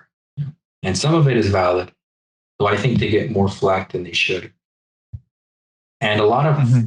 fathers typically used to be, I mean, it's still sort of the case. Most people still live with a traditional modality, but, you know, the fathers would go out, work, and try to provide for their family. And if, like, if your family's there for you, there's a lot of meaning to be gained from that because, you know, your struggle isn't, you're not just, you're, there's a responsibility, you know, you have a responsibility towards your family and you provide for them. And there's like meaning to, you can draw meaning from that. It's, you know, it's like you're keeping your family alive. You're doing, you're sacrificing yourself to an extent. Mm-hmm. And you know, to a cause other than yourself. And it's like the responsibility and the toughness, the voluntary like bearing of that cross is like it does you wonders. It's like, it's I don't think most fathers would regret like leave like doing the work. You get me? Like Right. none of that, and I don't think any of them would go like. I think if you gave them all the option, they would all want to spend more time with their children. It's obvious, you get me. Right. Yeah. So it's not, but the work is also meaningful in that regard. But it's not where the meaning's drawn from. You get me? Like it's not necessarily the job that's giving them. It's the connection of their family, and the job is sort of associated slightly with it. It's like, okay, this job.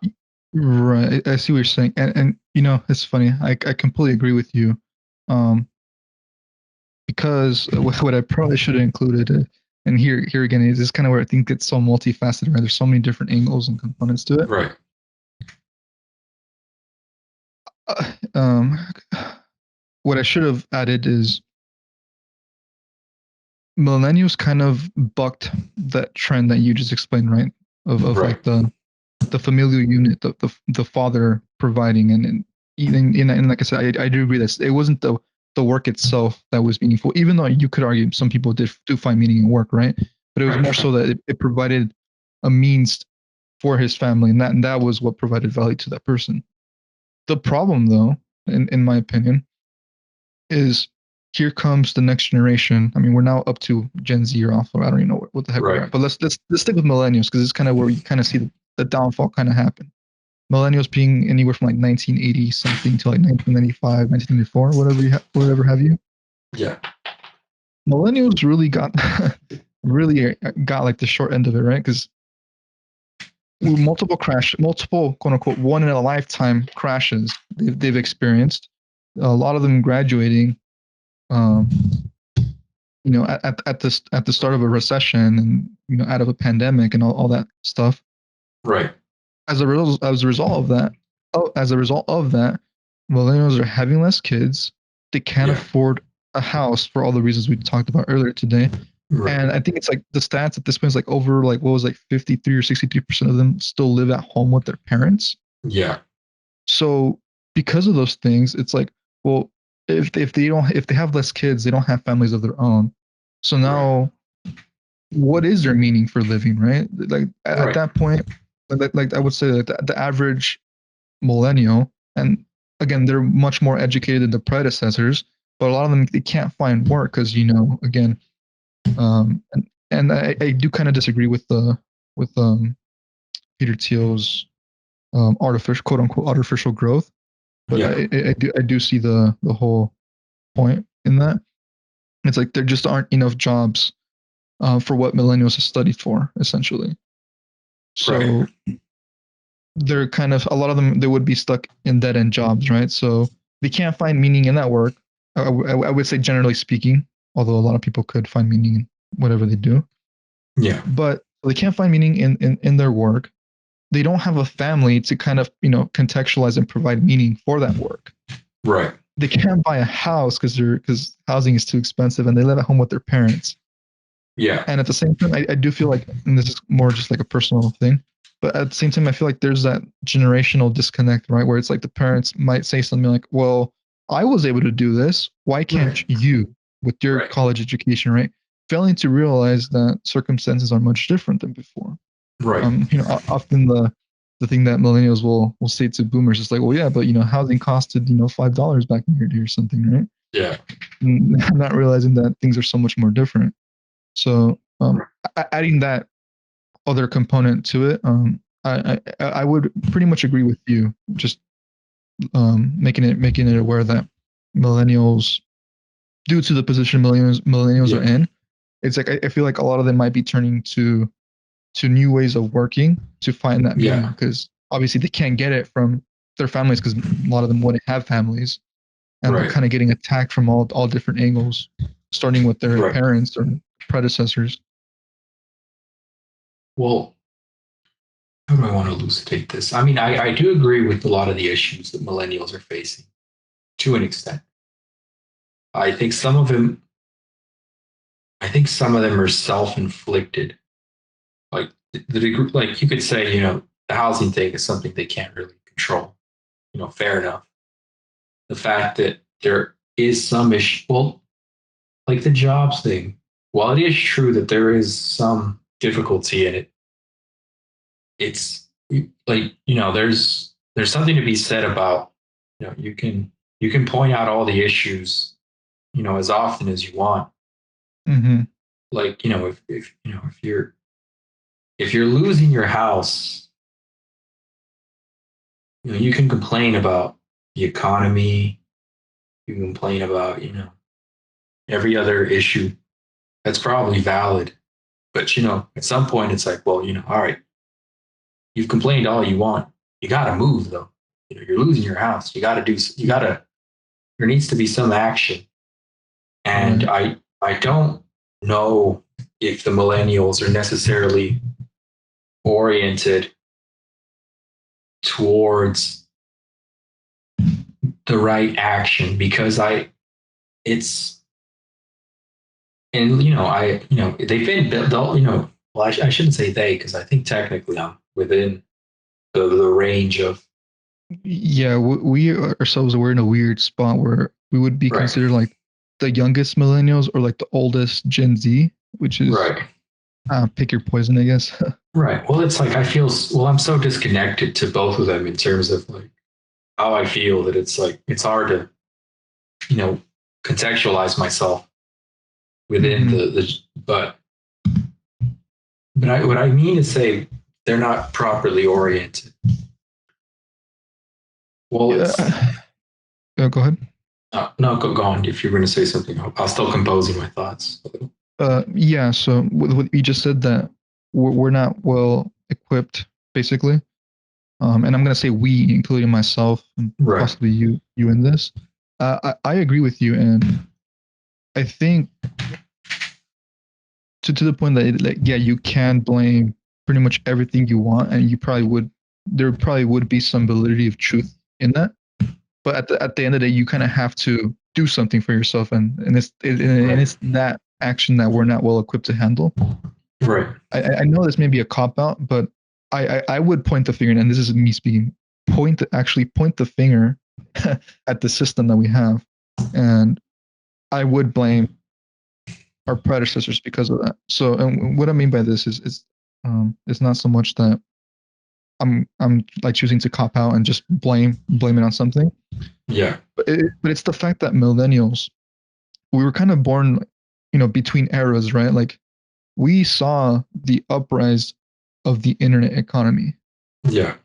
Our parents did. I mean, well, they also saw the uprise of it, but they were born well before that with what you could call like the old guard, right? Right. They could have lived a portion of their childhood, teenage years, adulthood, early adulthood before they came across the internet. That Yeah. although we said before has provided a lot of opportunities, they're different. That haven't, and it has a lot of it hasn't much of it hasn't been experienced before the creation of it. Right. So the way I see it is like the issue is we're born between eras and we weren't well equipped to um basically I don't want to say we weren't well equipped, but generally speaking, I feel like we didn't really know the effects of what the internet could do, right? Right. There's so much potential, but you have to learn about it to understand that potential. So we're still kind of like our operating system at that point is still Yeah. kind of like operating on like the boomers operating system, right? Where it's like go to college, do that whole spiel. Right. Where obviously it's not working anymore. But millennials, being like the biggest generation of college educated people, obviously followed the boomer Right. route, but it's not working. And coupled with that, at the same time, where it's like like speaking earlier, that the federal chair was it Allen something Yeah. deregulated financial services in the 80s, caused all these different crashes along the way, decoupling of like the gold standard. Like you have all these things that happened that wasn't a result of millennials doing anything. We weren't even born at that point. Yeah. So like it's like this perfect storm of like just events that happened, and then here we come along, and then boom, the internet's born. And now it's like there's this whole new component of the economy that's getting bigger and bigger every single year since its creation. The Yeah. problem is up until I would argue probably up until fairly recently, maybe like in the past 3 or 4 years, the default was still go to college and make it as that instead of doing anything else. And I would Yeah. still argue that's probably still the default today, even though more and more people are starting to see like, oh, I can make an online business, I can do something with the internet or something along those lines. Right. So that's kind of why I say I would point the finger at the previous generation, and it's not so much at like a specific person, even though I did mention Yeah. federal chairman. It's more so like the system that's in place. It worked for a while, obviously, but circumstances have changed, and there are no social safety nets. Kind of again going back to being pro socialism with healthy component Yeah. capitalism. There's no social safety nets to help our people out, basically our generation Right. out, and we're still operating in the default mode of yesteryear, and it's obviously not working anymore. But we're so gridlocked that no progress is being done to get us there, or if there is, it's happening so slow, and I'm not seeing any Right. progress being made. I, I do agree with the social safety net, even though I don't call it socialism at all. Like I don't think social programs are socialistic in nature. You get In we the have 21st century, I know how yeah, everyone talks about it, but it's not, yeah, it's call it well, I what you agree. like, but it's not. Right. I I would view it like as a kind of like a Yeah, necessity at this point. right. Human Well, basic human need. I sure there's certainly a debate to be had there. I don't know if I necessarily disagree with what you say either. I do think there is some economic blame. There's some blame to be had, I suppose, for previous generations in terms of economic standing and, let's say, allowing corruption to be like run, like, because everything tends towards all systems tends toward corruption unless you're Mm-hmm. vigilant.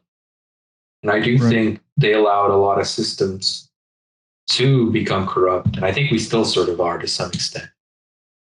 But I don't necessarily blame them for the model per se, because, like I said, people run on their model until confronted with something, that's foreign or new. Once reality goes, hey, your model no longer works. It's like, so it made sense that they continued to preach the model that they preached, even though there was a completely new system being introduced in terms of the internet.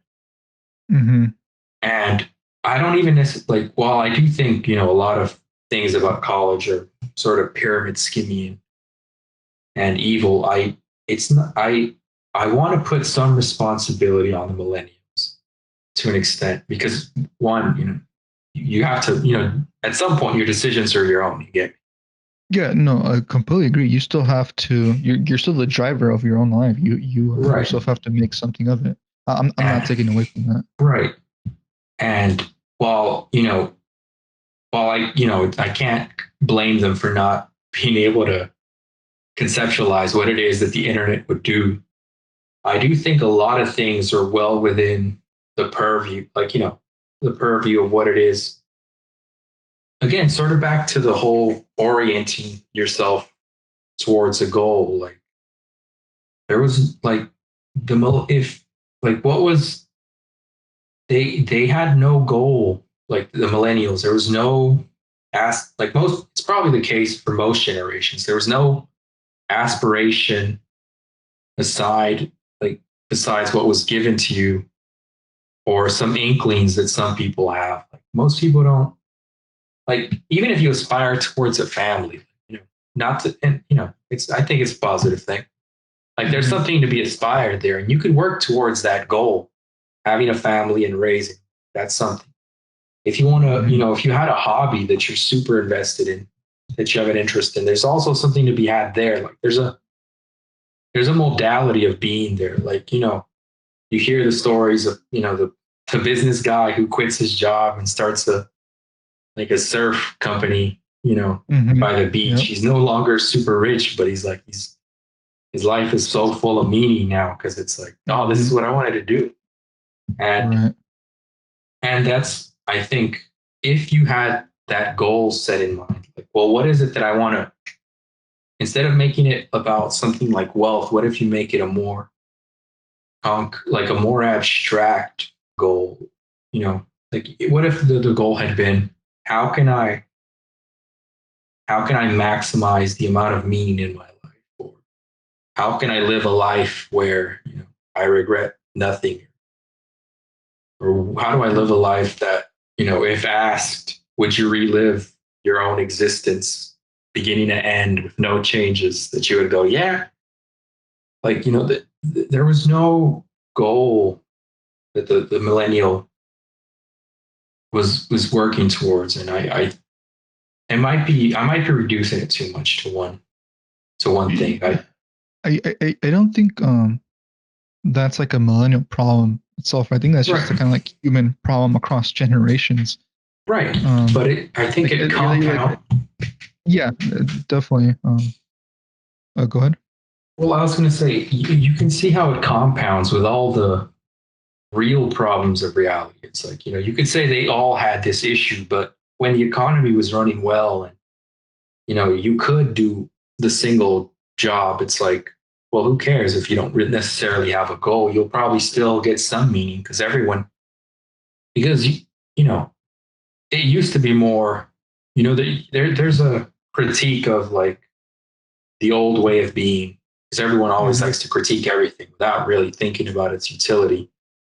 And it's Right. like, you could say there was something slightly oppressive about it, but there was also its benefits.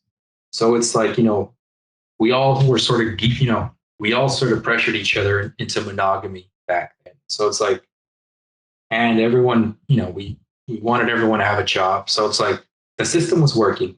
Mm-hmm. So it's like, so even if you had no goal, you still naturally go oriented towards getting a job and getting a family. And those things, well, at least a family to some extent, on its own naturally provides some meaning, on it, even if, so it's like it was much easier. But now, since you could say the economic sense isn't working properly, and we've sort of denigrated some of these aspects. Some of it is just hard to do given, the economic situation, but some of it is also just people aren't really tending towards it. So now it's like, okay, this model doesn't work. Now the fact that we don't have a goal or a proper model, it's become blatantly obvious Mm-hmm. now that, okay, it's like, okay, the human problem of, that they've all been doing of not having a goal wasn't much of a problem because reality didn't necessarily work against it. But now that it does, it's becoming much more obvious that we should, people should look into that. I think that's what I Right. want. Yeah. That's a good point. Yeah, like the age old question of what does it mean to life, right, or the purpose. But Right. uh, I would push back a little on that. Just a bit. Not that I disagree or anything. Yeah. I think it's yeah. I agree with you that until times weren't good, this huge problem of what is meaningful, kind of comes to light. Yeah. I don't want to place too much blame on millennials, simply because, like I No. said, we're born between eras, right? Right. And the eras being like pre-internet, post-internet, Right. and I would say, Well, I'm not putting the blame on the millennials. What I'm saying is that I think you were right in saying that the issue of like the goal was like ever present, but mhm, because the system, I don't want to keep saying the system. It's too nebulous. The economic structure worked, and the moral structure was there. Even if you can have the debate as to whether some of the aspects of it were oppressive, mhm, that there was no real reason to update that aspect of your mental model. It's like, okay, I don't really need to think about a plan because everything works well. And we reached a point where the economic system is not working as well to some extent. Like you can't do the one job. You could still do the one job if you know what you're doing financially. mhm, We ran through the compound interest model, but it requires more effort. You have to actually go out of your way. So it's like the new model requires more effort in towards what you're doing economically. And now there's no, the moral structure that we once had is sort of, it's been dissolved to an extent because we wanted to get rid of the oppressive aspects of it. But we forgot to like keep the good, some of the good stuff. Mhm. And Right. now, because just like the previous generation, there was no forethought into, orienting yourself towards some goal, or some ideal, that issue's become more forefront as opposed Right. to back then. It's like they all had the same issue, except it wasn't really an issue back then. So it's not like it's the Mm. millennials' fault. It's like the system made it so that you now have to confront this aspect. It's like, oh, okay, now this is something that's, it's a problem now only because of what's been dealt to them, as opposed, because like if the boomers had it bad too with all these aspects, they probably still would have had the same issue, I would say, of not orienting, not having a goal and orienting themselves properly. Yeah, I agree with you. And um, to kind of add to it, and I guess to kind of like what's the word I'm looking for? Clear up my finger pointing that I was alluding to earlier. Yeah. It's more so that, again, like, yes, millennials they lived like the previous generation before them and the generation before that, right? And kind of like Right. the thing you pointed out a while ago, where it's like that. I don't know if it was a quote or just something you said. I think it's like by default, like one's opinion is like rarely their own. Like it's like a summation of like their of their circle around them and the society around them. So like, Right. they just live like this generation before them, and it's just we've had depending on the way you see it, the the fortunate or unfortunate realization of the internet being born within our lifetime at a Right. very critical juncture, I would say. But the reason why I'd say I point fingers, and again, it's not so much at like the boomers themselves, Yeah. although um, when I say that, I blame the boomers. It's so much like they were in control of the systems in place during this period of time that I would argue Yeah. you were starting to see, again, I do also hate using the word system, but like the economic system, Yeah. I mean, maybe in retrospect, it's a lot easier to see because we have all the history and data now. Right. But I mean, I would argue, and I am making this argument that the boomers and even their generation before that, they actually no, boomers would have been like, no. So yeah, so the boomer generation, being in control of the systems in place, they probably would have been seeing, the economic system and not just the economic system, but like economy, sectors of government, Yeah. um, the teaching sector, things like that. They would have seen it faltering bit by bit, right? Like kind of Right. like as we went over earlier with the Federal Reserve and like all the little hiccups they've had along the way. Like like, I mean, at least to me, again, in retrospect and bias and all that good stuff, I want to believe that it was that it should have been kind of obvious that things are kind of breaking down every couple decades or whatever, every few decades or whatever. So like, Right. wouldn't it have been a wise idea to have started to put better systems in place? And like when the getting is good, like you want to like capitalize on that, right? And like make it Right. better. So like the in the previous 100 years, the past 100 years, it's been an unprecedented time of, again, how you're saying, like, very peaceful, very prosperous, economically speaking. Like there's so many things that could have been put in place in our systems, and adding some of that social safety net stuff Right. in place, so that when something like this happened, the internet happening and displacing and doing all the stuff it did, that it wouldn't have been such a big hit. Um, and at the same time, like it's not just the economic system that's kind of lacking. Like it was pretty obvious when like the tech revolution, not so much the boom, but like when as technology was starting to come out of its infancies, like I don't have the exact periods of time, but just as a reference, right? Like we could say, from like the 60s upwards, right, where technology is starting to like become a thing, computers are starting to get better and better, things like that. Right. It's like you're seeing automation is displacing entire sectors, and sure, it's creating new jobs at that point, but you're still utilizing an education system that's made for factory workers when it's very clear by like the 70s and 80s that we're kind of moving into this information age Right. where we no longer need factory workers. So why is it that even till this day, 2021, we're on the cusp of 2022, our education system still mirrors that of the factory? To me, it Right. is just like, and maybe I just have I'm too um, maybe optimist or too naive, but like to me, like like if I was a benevolent dictator, right? Which, by the way, I Yeah. think that probably would be the perfect economic system, but that's a whole separate subject. Uh, it's like while the getting is good, you would want to keep updating the system to make it better and better and better. That way, Right.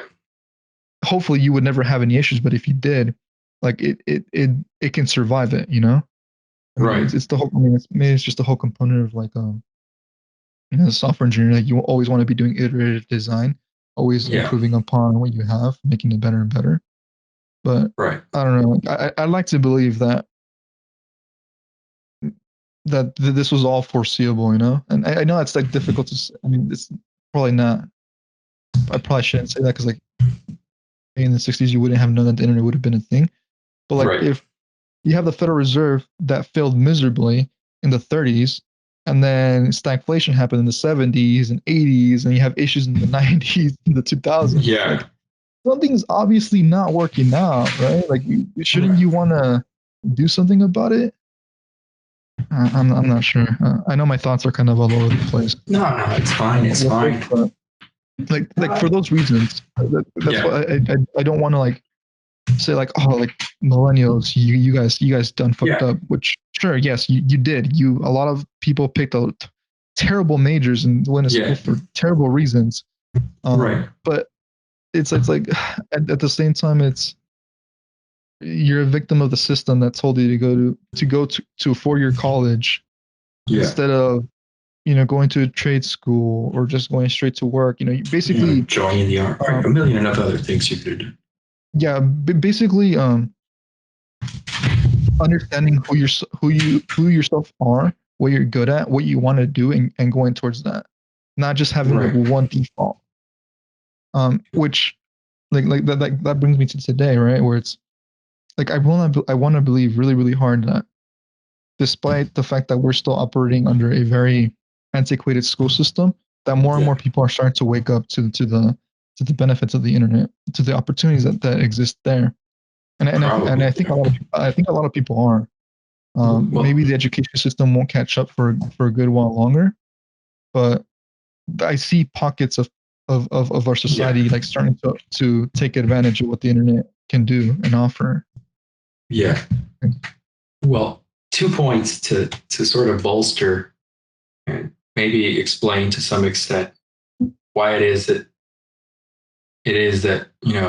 these systems could not update it or stay as they are or corrupt as they did. The first one sort of goes back to how I was saying that most people sort of live on autopilot. Like they Mm-hmm. don't update their system till there's an error, and then you have to fix that system because it's like you've reached an error. Your autopilot no longer works. I decided Right. I was going to lie my entire life. Okay, now it's bitten me in the ass, and it's hard to see how it is that. Well, maybe it's not difficult, but you could see you might be able to see why it is that, let's take an institution like education. You would go, well, what when does it fail? At what point do you say, okay, this system is failing? Or because it's easy to point, like there's always better systems, but no one's ever looking at better. You get me? Everyone always likes Right. to look at the negative. And so it's like, even if there is a better system, what they're really looking for is, when is the system going to fail and update? Because nobody's going, yeah, because you can easily, Mm-hmm. Yeah, you poke holes in And it and you don't right, implement it. right. It's like, no, it's like, oh, education's sort of still working as, there's the decline in the value. I mean, I think there's more to it as to why it is that a degree Right. isn't worth as much as it used to be. But you could see some of the failings that are happening there. You could go like, hey, why are there a lot of you could with school, and you could well, let's take higher education. You could say like, why are there a lot of just dead end degrees? You could say, well, something like you could say there's still some benefit to having some of the information preserved or utility, but then you go, well, how many of them do we need? Do we really need a class of 30 for Jewish Latin American studies? It's like, it's not like, there's something to be said. You don't need 30 people. You might not Mhm. need that many people at all studying. 5 people keeping the history. So it's Right. like I would say a lot of the models probably were just never updated just because there was no issue. Even if there were plenty of methods to do it better. So I think there is a lot of methods to do it. Like with the internet, it's become quite obvious that's the case. So with some people. And I would say the second one, my second point, it's I think I told you about an essay that I enjoy. It's called The Screamers. Yeah. Hmm.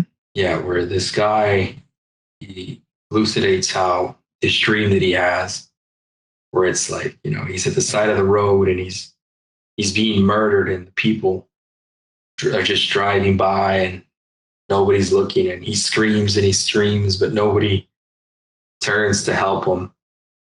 And then Hmm. later on, he talks about the essay is interesting because he wrote it before World War II ended, and it was about essentially, the Jewish camps. And he was like, you try to explain it to people, but they might be horrified for a second, but quickly their eyes would glaze over and they would just, go back to their day to day. And Hmm. I think there probably were people, because I mean, just take Weinstein. That guy's been complaining about shit since forever, and even that Yeah. politics has become wrestling. Like he said that people should pay attention to that. He wrote an essay saying that people should pay attention to that term. He said it was like the most important term that people should know, and he wrote that essay in 2013. He's Hmm. been complaining about the economy for years and about the school system for equal amounts. And it's like you can see like people. There are people out there that probably are like the screamers that are just going like they're like the immune system of our society. They're looking at it and they're like, why is nobody else like bringing this up? Like when I was younger, I used to have dreams about the atomic bomb. I'd be scared to fall asleep thinking that it would Hmm. fall on me. And I'm just like, why? Well, it's like, well, why shouldn't I? It's like a doomsday weapon. Why isn't everyone else worried about this? Why am I the only one that's even considering this? Like, why is like you can see how quickly like it can become frustrating. Like, Hmm. why the hell are you not like? Why am I the only one panicking? Am I really this irrational, or is it real? Is it everyone else? It's not contending with the reality of the nuke. And I think Right. there was, and I think that's what it was. A lot of people were like going, "Hey, there's these issues here." Like I remember people talking about pandemic, like issues about viruses and global Hmm. pandemic since like 20, well, like 28, 2008, Oh 2000. yeah, scientists have been warning about a Yeah, pandemic for decades forever. now. And they even told you what the systems are. Like to me, I can imagine this virologist just thinking to himself in his office, like, why the hell? Why isn't everyone else panicking right now? Like, Hmm. why is nobody else screaming at the top of their lungs like I want to about this issue? And I Right. think, and I think it's easy to ignore them because the model hasn't failed. And I think Right. that's partly why we can contend with why it probably stayed around how it did for a long time. And like I said, Right. the coronavirus was like the first attack on the model in years, maybe even Mm-hmm. decades. It's like, oh, we're all staying at home now. You have to deal with the prospects that we might be jobless, or Right. you finally actually conceptualize the notion of death, and you realize, well, life is frail. The fact that we're alive is like a cosmic miracle. Maybe I should pay more attention to my loved ones. Maybe I should talk more to the people I know. Maybe. And then, of course, there's the few that updated their model on jobs. They're like, oh shit, maybe I don't necessarily have to, work the same work that everyone else is talking about. So I do agree. I do agree that people have probably updated their model. Mm. Yeah, I think you kind of helped me answer yeah, the question to that. Like realizing that earlier, I did say you know, the psychological principle that humans are kind of hardwired to have problems. Yeah. So like some problems are just too big, too much work. So you simplify or you ignore, I guess. Right. That probably was what the masses did. Even if, like you said, even if the masses heard about the crazy person saying that there are cracks in the system, they just ignored it because it was just too big of a problem. Right. It was too absurd. It was way too much. Like cognitively, like you have to spend too much to update your model. And too That you much just go, discomfort, right? yeah, way I too much discomfort. that's probably. I mean, it's an interesting theory. Yeah, it probably would just be too much discomfort for people Right. to do. So Well, you wait for it to actually break. yeah. Well, you could see, I think, as a sort of tangential, because when it comes to, it's a slightly, well, it's on topic, but to where you see the model updating, or at least you let it collapse. Betrayal is like super devastating for people, like as Mm-hmm. a psychological thing. So much so that, like, in Dante's Inferno, the like lowest like level of hell was reserved for traitors and betrayers. So you have Judas, you have like Satan chewing on Judas and Brutus, and just traitors to humanity. And if you can imagine, if you're in a relationship, you can sort of see how a relationship can end before you've actually said it. Like, you just never fix any of the issues, and it just sort of compounds. And then one day, your spouse leaves you. And it's like, it's so devastating, because it's like, what the, because it's like, you realize, oh, this person isn't at all who I thought they were. They're someone Mm-hmm. completely different. Like, it's super devastating if, like, someone, like, if they betray you in a very like harsh way, like if they cheat on you, if they were just there for your money, Mm-hmm. you sort of go like, oh my god, like this, like, start with, I didn't know anything about you. You were like a completely different person than who I thought you were.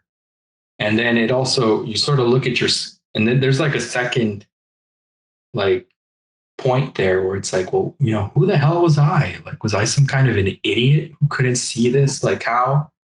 Right. Like, what? You're forced to reflect, right? And that's seems to be Right, painful for people. right. Well, it's devastating. You see people that go through like divorces, and you can see it, like, you can see it's like tangible. Like, you can see them slumped over, they're depressed. You can see all the Mm-hmm. physical reactions on top of the psychological. Now you sort of take this, like, this idea, and you put it on a something like the school system, and it's just like, Mm-hmm. oh my god, why, how the, like, it'd be so much work to convince people, like, oh my god, this is, like, the average person might go like, yeah, there's some problems, we could probably do better. But if you took the problem seriously, you'd be like, holy shit, we have to do all this. Mm-hmm. It'd be so much. You'd be like, no, screw this. I'm just gonna wait for this to burn and crash, and then pretend like I wasn't paying attention. Be like, Yeah, and just to kind of stoke the fire a little bit on this theory we just kind of concocted, it's Mhm. even if you have these people ringing the bells on the system that's kind of breaking apart. It's like, do they themselves have the whole picture? Probably not, right? Because everything's so multifaceted and so interconnected. Right. They probably just have a piece of the puzzle. So like unless you find some way, some like superhuman or some AI or way of finding everything that's interconnected, like even if you were to replace the system with something better, like is it actually better, or would Right. you just like patch something that's gonna break away anyways in the future? Right. I How think much? it's so difficult to know. Yeah. It's certainly tough. Changing a whole institution like that.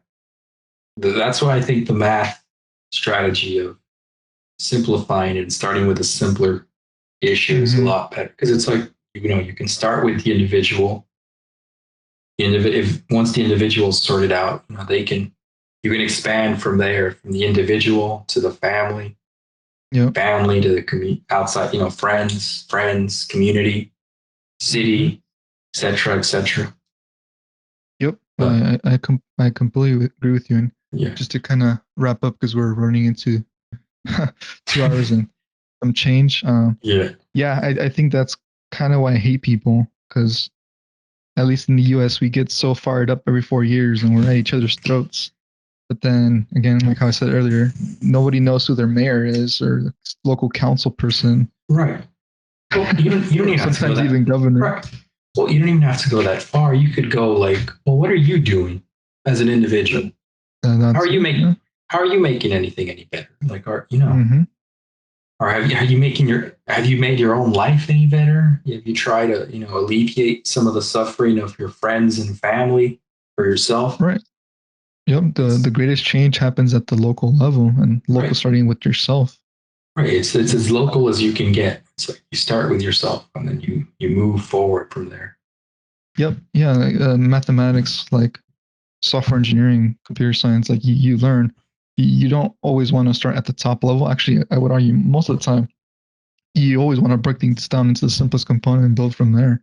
Because going top down, that's often the recipe for disaster because it's too high level. Well, You're it's going to too, miss a lot of the yeah. details. Yeah, it's way too much. That's how you end up with these bills that have like 1,000 pages. It's like they're trying to do every little possible. They're trying to account for everything. It's like you're still gonna Oh fuck yeah. up. I mean that's a whole nother discussion. How bills are Right. crafted, it's a super fascinating story. But yeah, just a bunch of lobbyists putting bills together for people. But that's Yeah. whew, good stuff. But Yeah. yeah, I think this is a pretty good spot to kind of wrap it up on. Yeah. 2 hours and I 30 minutes or so. yeah. Good Yeah. conversation. Good Another good comment. one. Yeah, it's nice. It But was nice. yeah, I think I'll cut it here and then